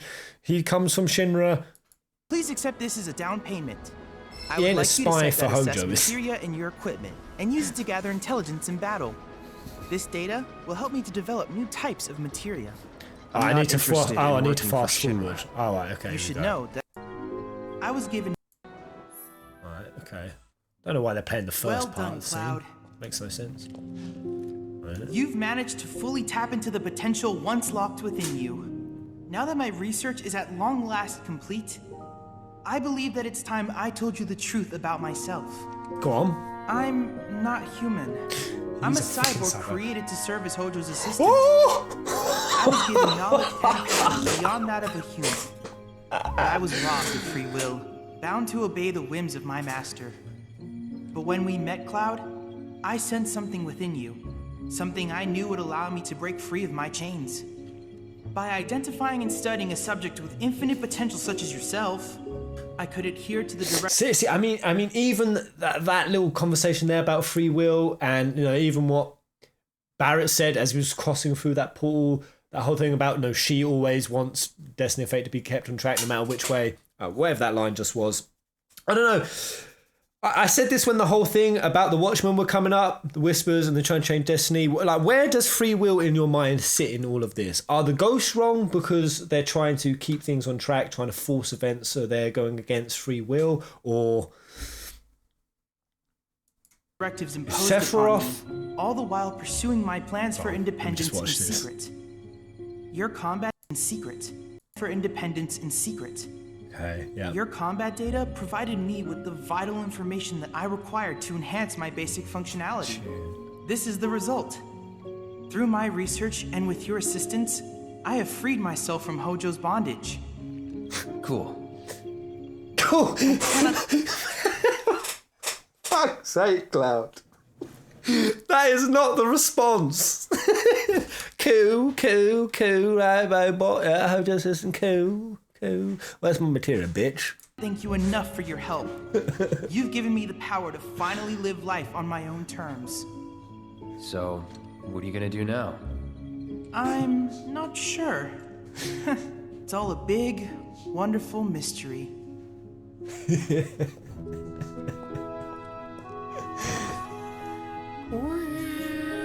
It's nice, not knowing something for a change. He's obviously deviated from Hojo.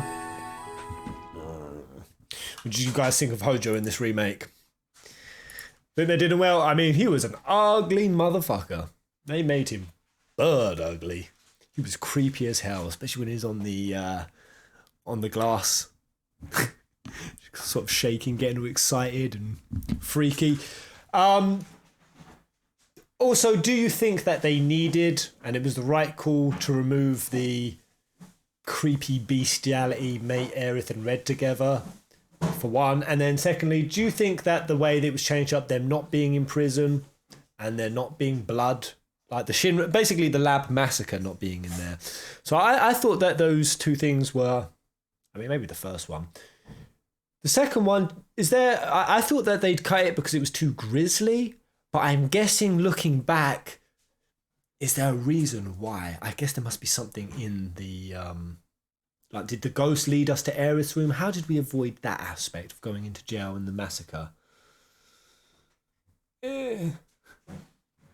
No blood is due to rating, because of rating. I mean, they didn't need it to be all like fucking gushing everywhere, but surely a little bit, or some dead scientists on the floor. I'm just wondering if time changed that. I'm trying to think, what was it that was changed by the fate and the story that had a deeper meaning? How much was just Square changing it up? Because of rating. What even was the rating for this game? But any more requesties? I think there was Waiting to be Found. That's it. Waiting to be Found. Someone wanted to listen to. Waiting to be Found. Oh, it's a shorty.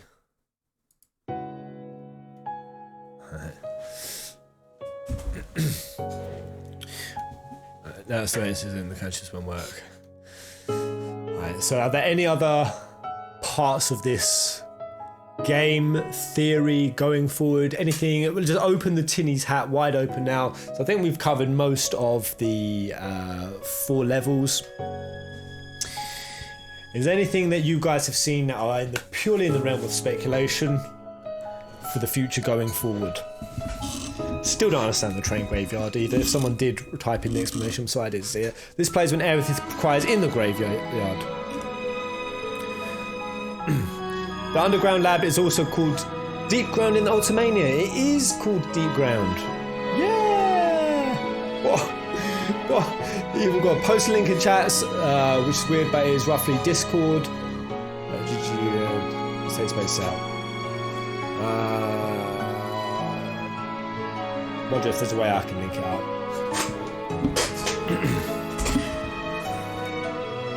Right. They didn't go to jail because the guards were too busy with Avalanche. Right, Shadow's Light. Where's Shadow's Light last?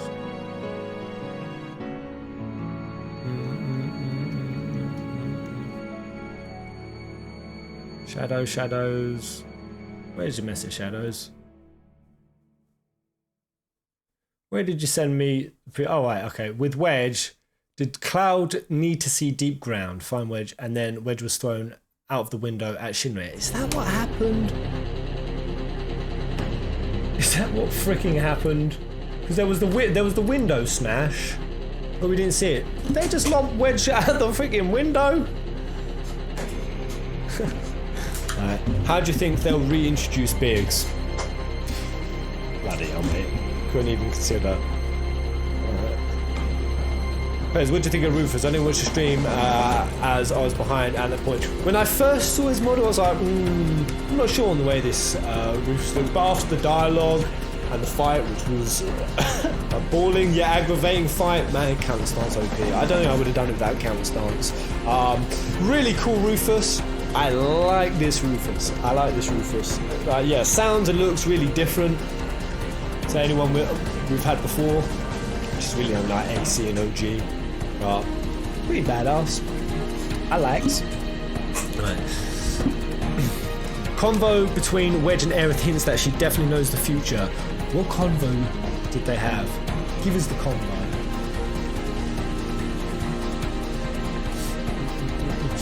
Yeah, and Rufus had an interaction with the Whispers. Yeah, I mean, there's loads of people who can and can't see them. And I assume that's just simply going to be based on who has a role to play in destiny? Who can potentially change it? The ghosts are only interested in people who can deviate destiny.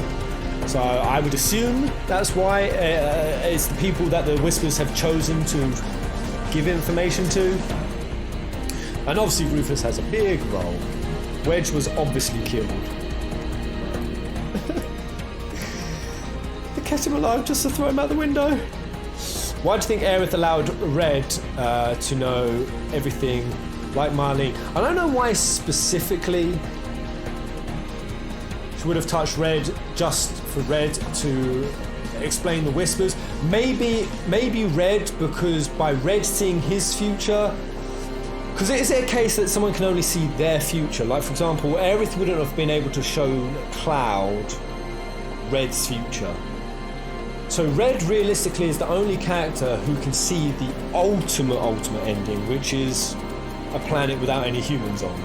If that is, which I'm really suspicious that is, humanity got destroyed, then Red knows from seeing his future more than anyone. That's why it's important how significant all the events and how significant it is that they fight against what the hell is going on. But yeah, also chilled him out. She used it as a calming effect. Also Marlene is chilled the hell out by it. Fight for survival. The whole cast saw that. I mean, did they though? Because there was like the scene where like little parts of like magicness floated around specific ones' heads, and it kind of zoomed in on the person who saw it. I don't know if they were all seeing the future stuff. I think they were each individually seeing parts of it.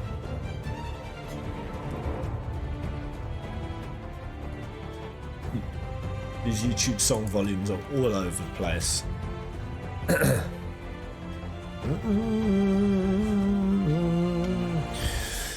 Hey, do you think Biggs is in the same timeline as Zack?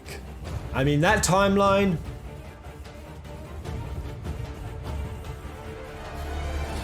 I don't know, man. I just don't know, man. There's no... It would just be like a airheaded guess. I couldn't say anything with any substance.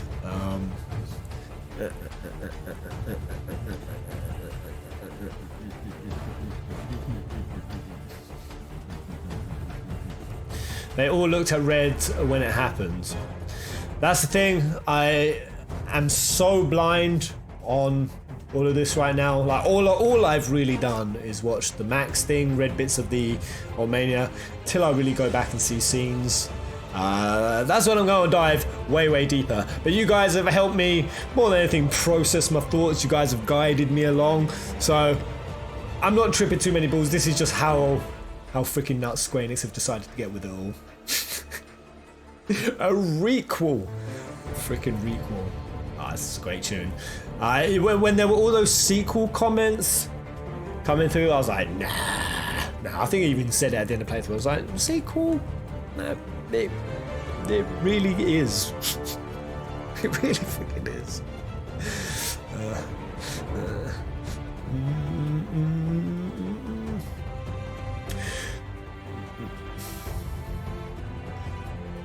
The plot goes to move the focus from the original story to them instead, which is kind of a problem.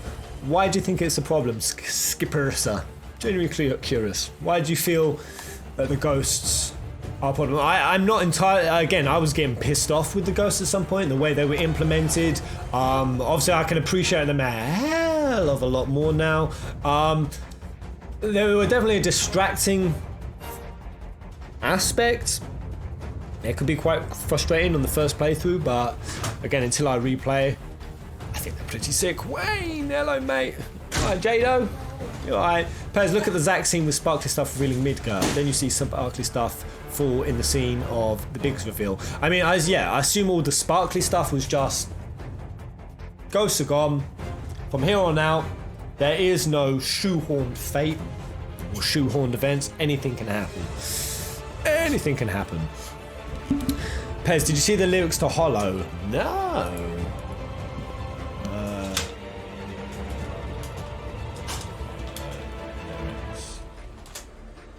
it out.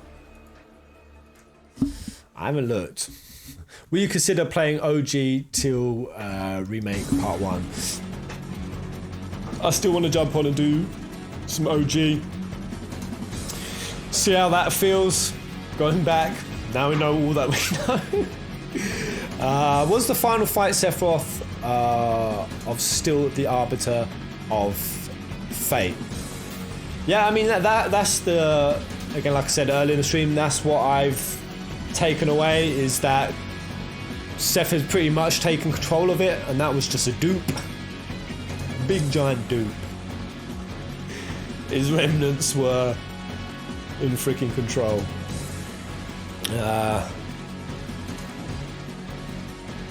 The ghosts are not wanting a different FF7. Yeah, and like that's why I kept saying through the playthrough, are these ghosts supposed to be representing like for like Puritans? That's how it felt. It was kind of like there's so many like other like so many metaphors and meta narratives happening, and like double meanings just throughout this entire game. Right, okay, let's see. So Hollow. Also, there is one detail in the Japanese version. The Sephiroth in the finale speaks like the one in Crisis Core, because he uses Or, and the Sephiroth after Nibelheim uses Watashi. What's Watashi? I don't know what that is, mate. I saw that comment before. I thought I'd read it out now because you keep saying it, but I don't know what that means. What does that mean?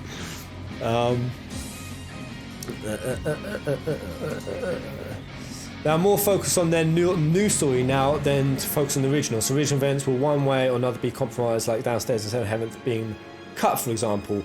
I mean, I know what you're saying, Skippersa. Like, there were certain changes, like the lab thing. I even was a little bit miffed at little things. Like, there were times where my nostalgia got a little bit worked up, and it was little stupid things, like, you know, when Barrett had to stay at the, because he couldn't go up in the vent, so he didn't spy in on the Shinra, and I was like, even little things like that wound me up. But at the end of the day, for all the little things like not going into the basement, for all the things that aren't in the remake, there's a boatload more that we are seeing that's being enhanced, that's being expanded upon. Scenes that are being fleshed out to a level of detail and expansiveness that I could not have suspected. And again, that's what I was feeling at the end of, oh, is this new story going to get the focus of attention over the remake? Well, based on the fact that they've definitively said we're still going to follow the same events, we're still going to go through the remake, it's still going to be the same story going on. That's why I can't agree, Skippersa. I can't agree, man. I think we're getting the OG story. We're also just getting a nutty load of other stuff as well. Alright, so or equals male usually, or if you want to sound cool, Watashi neutral male and female. Or Japanese used by sane Sephiroth, and Watashi is by crazy Sephiroth. So one at the remake end is sane Sephiroth. That's the crazy Sephiroth. I understand. So what are you saying? So or Japanese was used by sane Sephiroth, and Watashi is by crazy. So was he using or Watashi? Crazy or sane way of speaking Sephiroth at the ending, like at the edge of the cosmos. Which one was he speaking in then? I get you now, I get you. One type of language represent. Remake N Sephiroth is sane. He was using sane. I mean, what the way I see it and what I was getting from that Sephiroth is, and why I could feel there was something off with him, is this Sephiroth feels more rounded. He felt more certain of his goal, of his target, of his obviously his memories, his relation with Cloud. All of that were crystal clear, crystal clear. So I think, yeah, it's kind of weird. Like, Sephiroth started sane, he went insane. No, I'm Cetra, I'm this, I'm that, I'm that, and then he's sort of come out the other end and is sane again. So it's kind of like his mind's not manipulated, he's not fucking crazy. Like, no, He's centered himself. He's got his bloody goal. He's got his target. He's putting a plan together. This Sephiroth is composed. And that's what's frightening. That's what's truly frightening about this one, is that he ain't letting his anger for Cloud just spill over. He's perfectly in control. He's like, the way he's even like interacting with Cloud. There's almost like I wouldn't say like a love there, but there's this weird kind of, I don't know how to describe the way that Sephiroth looks at Cloud now. It's almost like the way he says you need to look after yourself, you need to live, the way he like places his hands on like Cloud and like join me and offers out his hand. There's like this scary lack of malevolence there that makes it, maybe that's it, maybe Sephiroth's just hot for Cloud now. He looks at him with hungry eyes. No one puts Cloud in the corner. No one puts Cloud on the edge of the cosmos but me.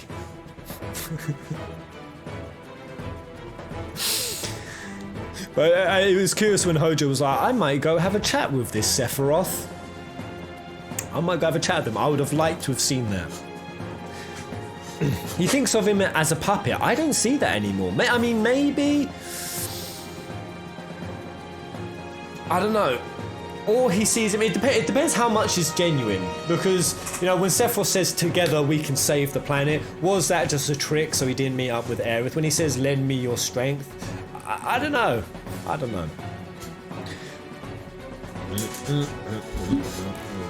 He was probably spying on the cross-dressing scene. Perfection. Evil May, by the way, I noticed you hit 89k subs. I did. I'm creeping and sneaking on up to that 100. Thank you, Evil May. You think the remake may try and redeem Sephiroth? He's always had a touch of what's the rest of that comment? Alright, shut off. Well, I spoke about this in what song is playing right now?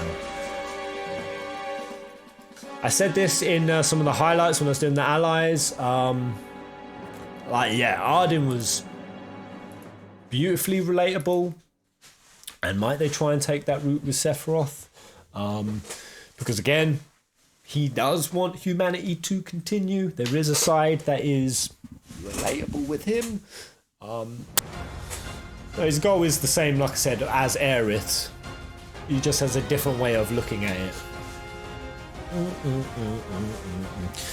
So, what did you type, Skip Ursa? But what is their vision? They're going to be conflicting themselves until the end. I feel like they're not going to excel in either being new or like the original. If you're going to change, why not go all new?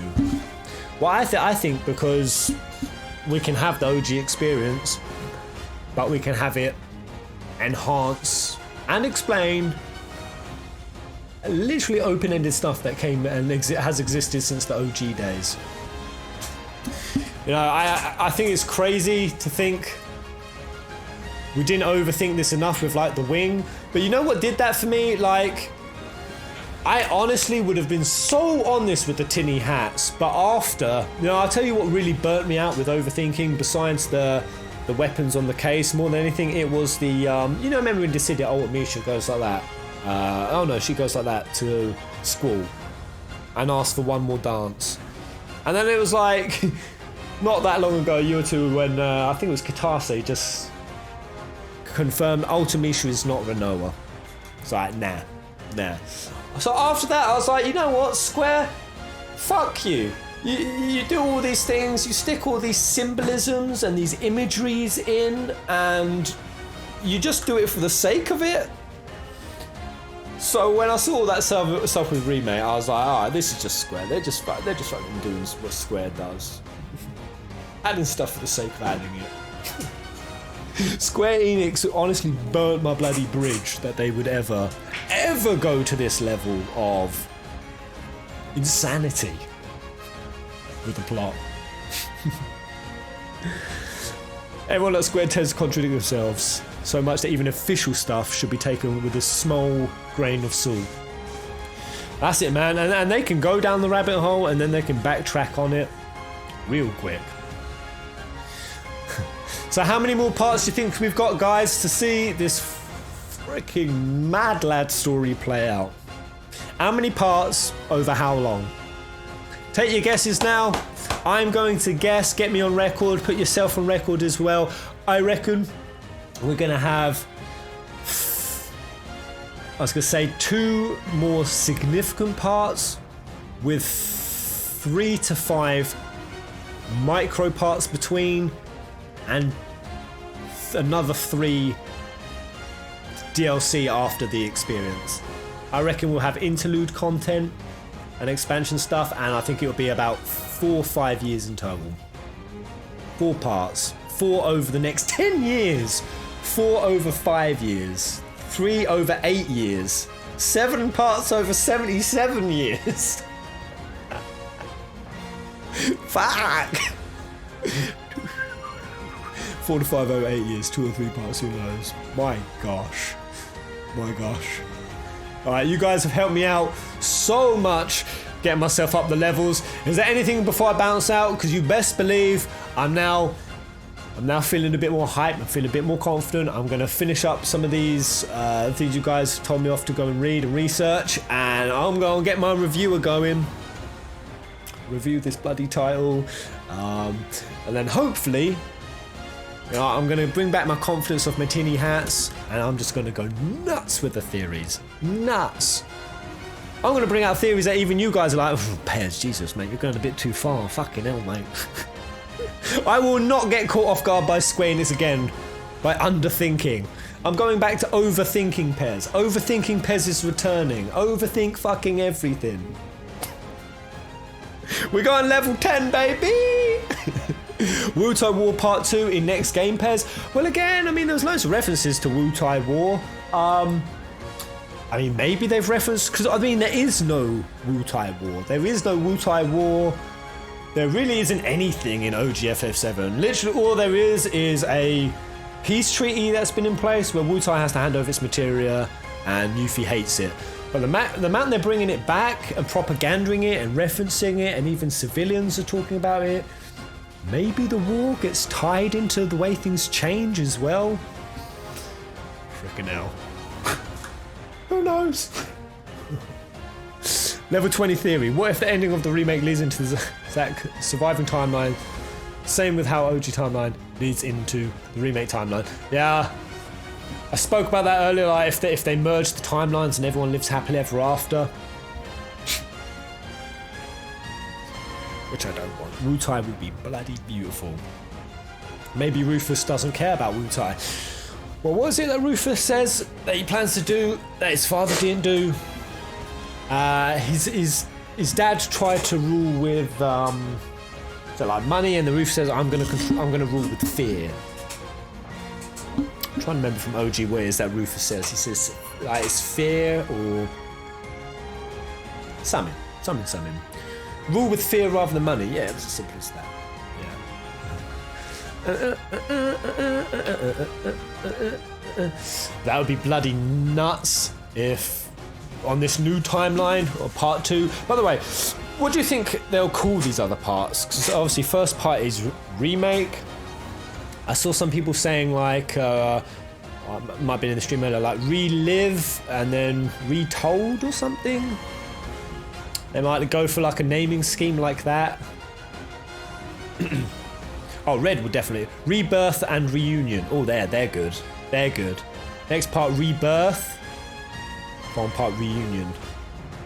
Yeah. Remake, Rebirth, and Reunion. That'd be sick. All of the... The story's gone... What if the Junon boat is a military ship to Wu-Tai? What if the Junon boat is a military ship to Wu-Tai?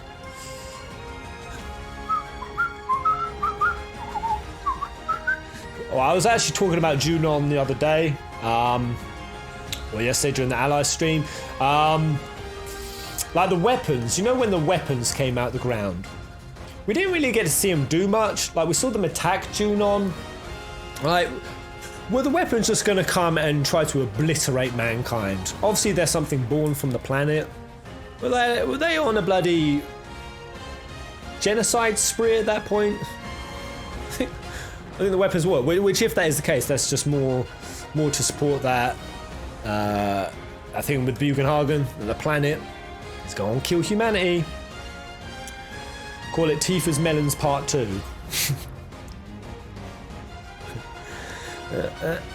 How likely do you think it is that the devs were trying to retcon us for the next part?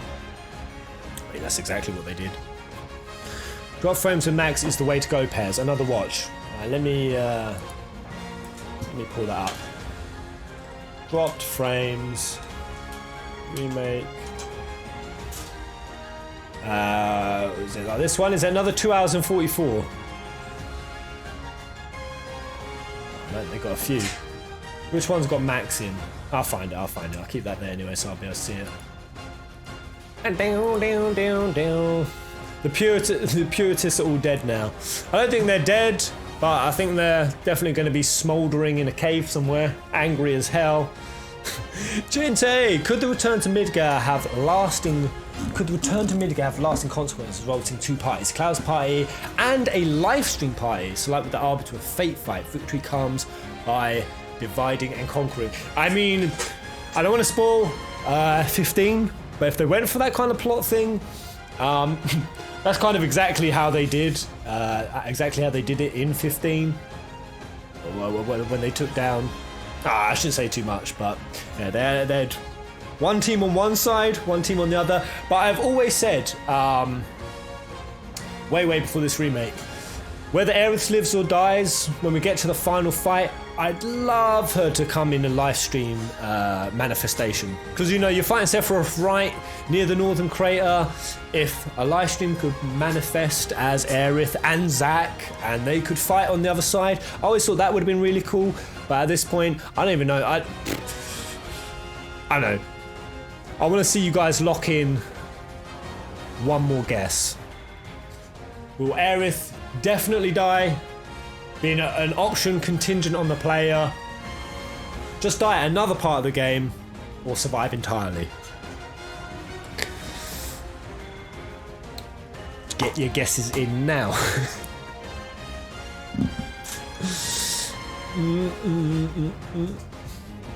Aerith definitely dies. She will die. But same way? Or do you think they'll dupe us, make us think we've saved her, Cloud kills her? I could not imagine them going that way. I mean, I know Cloud gets pretty close in the original to slicing her up. That'd be too dark, man. That'd be too dark. But yeah, I mean, what I loved what Max said, and it's so freaking true, is the stakes are so high now. The stakes are so much higher. And that's what I like about what they've done with this ending. Is it just means that there is more weight, more importance, and way more uncertainty in ourselves. That it's going to feel like a whole new game again. Square Enix have somehow found a way to make it seem like we're going on a new journey that we're uncertain of,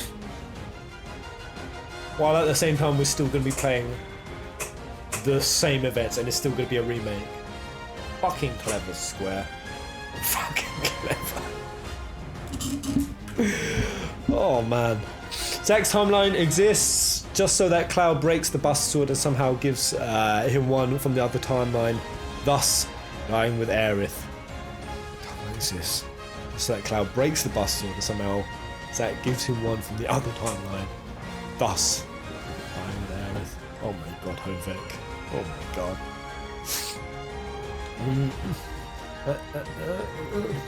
The expectation to turn this out is also way higher, absolutely, with a bloom. And if they falter, there will be blood. Yeah, no doubt. No doubt in my mind that even if they had done it as a like for like, people were still going to be salty. Oh, it's episodic. Oh, it doesn't have the essence of the original. But yeah, now they've changed the story. If they don't pull this off,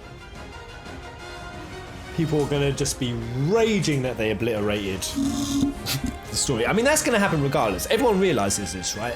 Everyone realizes that regardless of how this ends, there are always going to be people who are going to be bloody livid that they've switched it up. If Tifa dies, I'm going to be pissed. I saw that, I've seen a few people say this. Why the Tiefs? Why the Tiefs? Imagine the death is contingent on our date mechanics. Whoever is our best waifu, they kill. And still keep it Yuffie, Tifa, Aerith and Barrett. Yeah, kill Yuffie. Could kill Yuffie off. Hashtag kill Yuffie. Get her done. Get her out of here. Fucking scrappy half pint. Why Tifa, not Barrett? We could date him too. Barrett's already taken a stabbing, man. He's already taken one for the team. Don't kill Barrett. So, I mean, coming out. This is some best waifu. Red 30 dies. The saddest death of video game. This is alright. So coming out of this whole timeline shenanigans, if you had to guess going forward, one character they might surprise us with that didn't appear in the original, who do you think it might be? Because obviously we got like references to other Avalanche cells. I was really hoping we was going to see like Elf or someone from it. There was a reference to the G cells, so Genesis is canonical in it. Do I think it'll appear? I don't think so. Sora. Yeah, coming out of this, what do you think Roche's deal was, guys? I mean, the ghosts never really showed up during any of the Roche stuff, did they? What the hell is Roche's deal? Obviously, we had that soldier who recognised Cloud and referenced Kunsel. So, I mean, surely we're going to see Kunsel, right? Yazora, Donald Duck. Donald Duck just going to come in and, as future AC Seth is giving past future Seth the material is fucking doing that, it's going to come and go. Rin will show up. Guys, Rin is the greatest villain that never got caught. It's bloody true. Bloody true. Lucretia. May. Imagine. Because okay, so like, what I think is really cool is that to defy destiny, some people are going to have to turn down their futures. So like, Red is deciding to go along with the team and turn down his future for humans. For humans who have just put him in a cage. Now, obviously he's got his grandfather and Cosmo Canyon, so he probably loves them, but the fact that he's like saw his future where he's got kids and he's happy frolicking through the world, he's turning down that future. Now let's switch that to Vincent. Say Vincent gets an opportunity to change destiny and Lucretia comes back. Vincent's gonna take that, man. Wow, they could do something so cool with Lucretia. I think they should bring her in. I want to see her move. I want to see her talk. I want to see her fuck Hojo shit up. Most importantly. Oh, really? I did not read... I swear I read Shiva's assess. So Shiva in the remake is like, in 15, she froze the northern crater to keep Genova trapped there. Hey! Did I read that? Either way, that's bloody badass. Yeah, because the last of the Cetras locked her in. And even that whole Cetra thing, I love the Ancient Cinematic. The Ancient Cinematic was so good. I kind of hope we get more flashbacks to the Cetra time period. Like, have you ever seen that Rick and Morty episode where Rick dates Unity? And, the people show up and they're like... They took the forms of our loved ones. Everyone we knew, everyone we loved. And like, they end up going extinct on this planet. That's pretty much how I imagine Genova went down. Like, she took on the forms of loved ones and basically drove the Cetra freaking insane. And wipe them out. Yeah, like, she is terrifying. If we could see her rampaging through like the Cetra period. that'd be so cool. I don't expect to get it, but yeah, the cinematic was so good.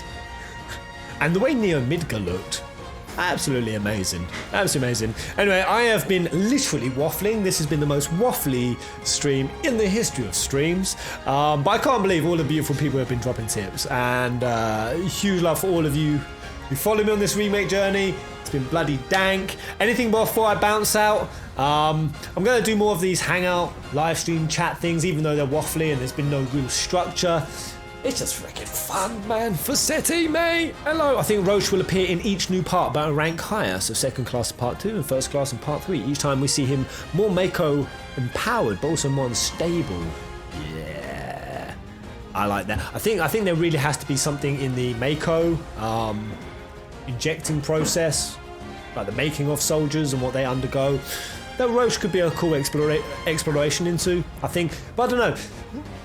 Is Roche really following like rules, like, or is he really taking orders from Shinrei? He seems pretty rogue at this point. Like he was even killing other freaking soldiers. Oh man, Dean Barrett, one of my favorite OG parts is right there.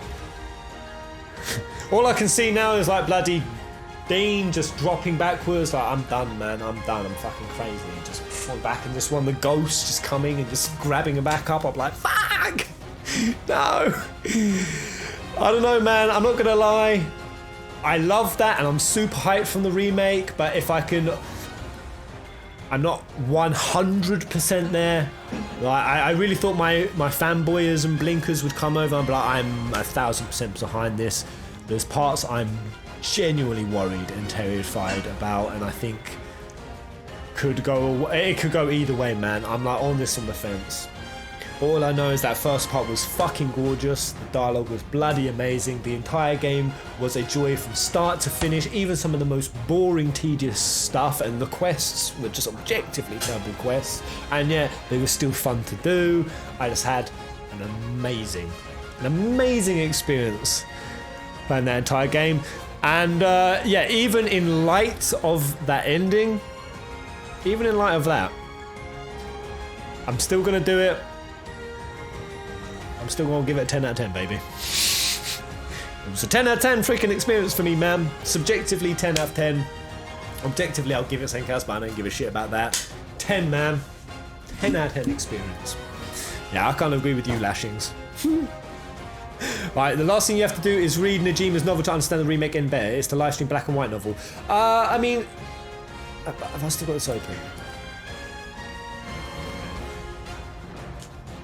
Is that the old one? So, I mean, I'm just wondering if I should read it here and now. And I'll probably pepper it and start preparing some videos. And, hey, Jimmy K, thank you for the amazing streams of this game. Fempez will always be my favourite part.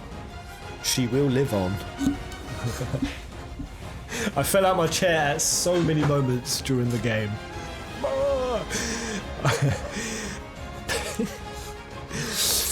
I know Jesse just gives me the game 10 out of 10. 10 out of 10 for experience, 9.8 out of 10 for game. Alright guys, I will be back. I will be doing my review. I will be doing my second playthrough. Thank you so much for joining me today, guys. I feel so much better. When I first started the stream, I was a ball of anticipation to even come and talk about it. I didn't know how I was going to go about it, but you guys kept me on track. You guys dropped me so much juicy information. Freaking mad love, guys. What an exciting high pass time, though. Tell me that regardless of whether you love or hate the ending, that you certainly aren't far more intrigued than if that first part had just been like for like. Tell me that you're not going to be hanging onto your seat and the trailers and waiting and anticipating so much more now than if you knew what was coming in the next part and it was all like for like. Tell me! Absolutely. When are you doing your next vid, Pez? Oh, I'm gonna start right here, right now, after I get off the stream. You guys give me a lot of juice to flow with. Mine's feeling good. Sephra from the future. Jesus bloody Christ. It's all going down. Thanks so much, guys, for coming. I will see you, obviously, Monday, I'll be back on my streaming schedule. Still got the Personas to go. I'll probably use my time to cover all of this Ever 7 stuff, and I would imagine in about 2 weeks, it might be sooner than that if I get a real hankering to go into my hard mode. Like, it's more, the replay is more than just about the hard mode. The replay of this game is quintessentially important to see everything back in hindsight. I can't imagine watching the story back is going to feel. I mean, you guys tell me. Some of you have already done second playthroughs, right? How much extra context and meaning did everything take when you did it the second time round? I can only imagine it's bloody massive. Alright, thank you guys loads. Alright, thank you Gemma, Fossetti, Ginty, Hovek, you bloody beautiful slice of brown bread. Who else did we have? The beautiful, gorgeous, evil, Wayne Liquid, mate. Katarina, Tony Lee, thank you, mate. Dead by Names in the house. Yo, Visionary 1002, Melchior Blades, Solid Tube, Shadows Light, Olympus. Huge Olympus love. ZZZ, Jack Byrne, Crowley Ox, Aaron, Aaron Gabriel. Laura Chambers, yo, Laura in the house, give me a holler. Starry Machine, thank you, mate. So Jaime, Vogie, B Dan, Ash Cavalier, Murakami, Ben Lowe. Man, I can't believe this many tips have been going on in the background. Kisser Chan, Shirika Earthbird's just been here talking mad bollocks. La Sarissa, Mix XL. I couldn't have a better fan base, a better crew of people to hang with on stream than you guys. I think it mean it. We're ending on the cheese. Kapow!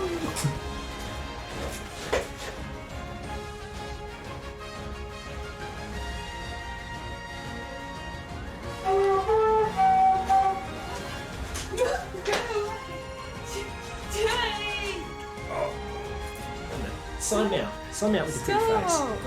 My name's Jeff! Hello. Oh god. You have to do it, don't you? You just have to.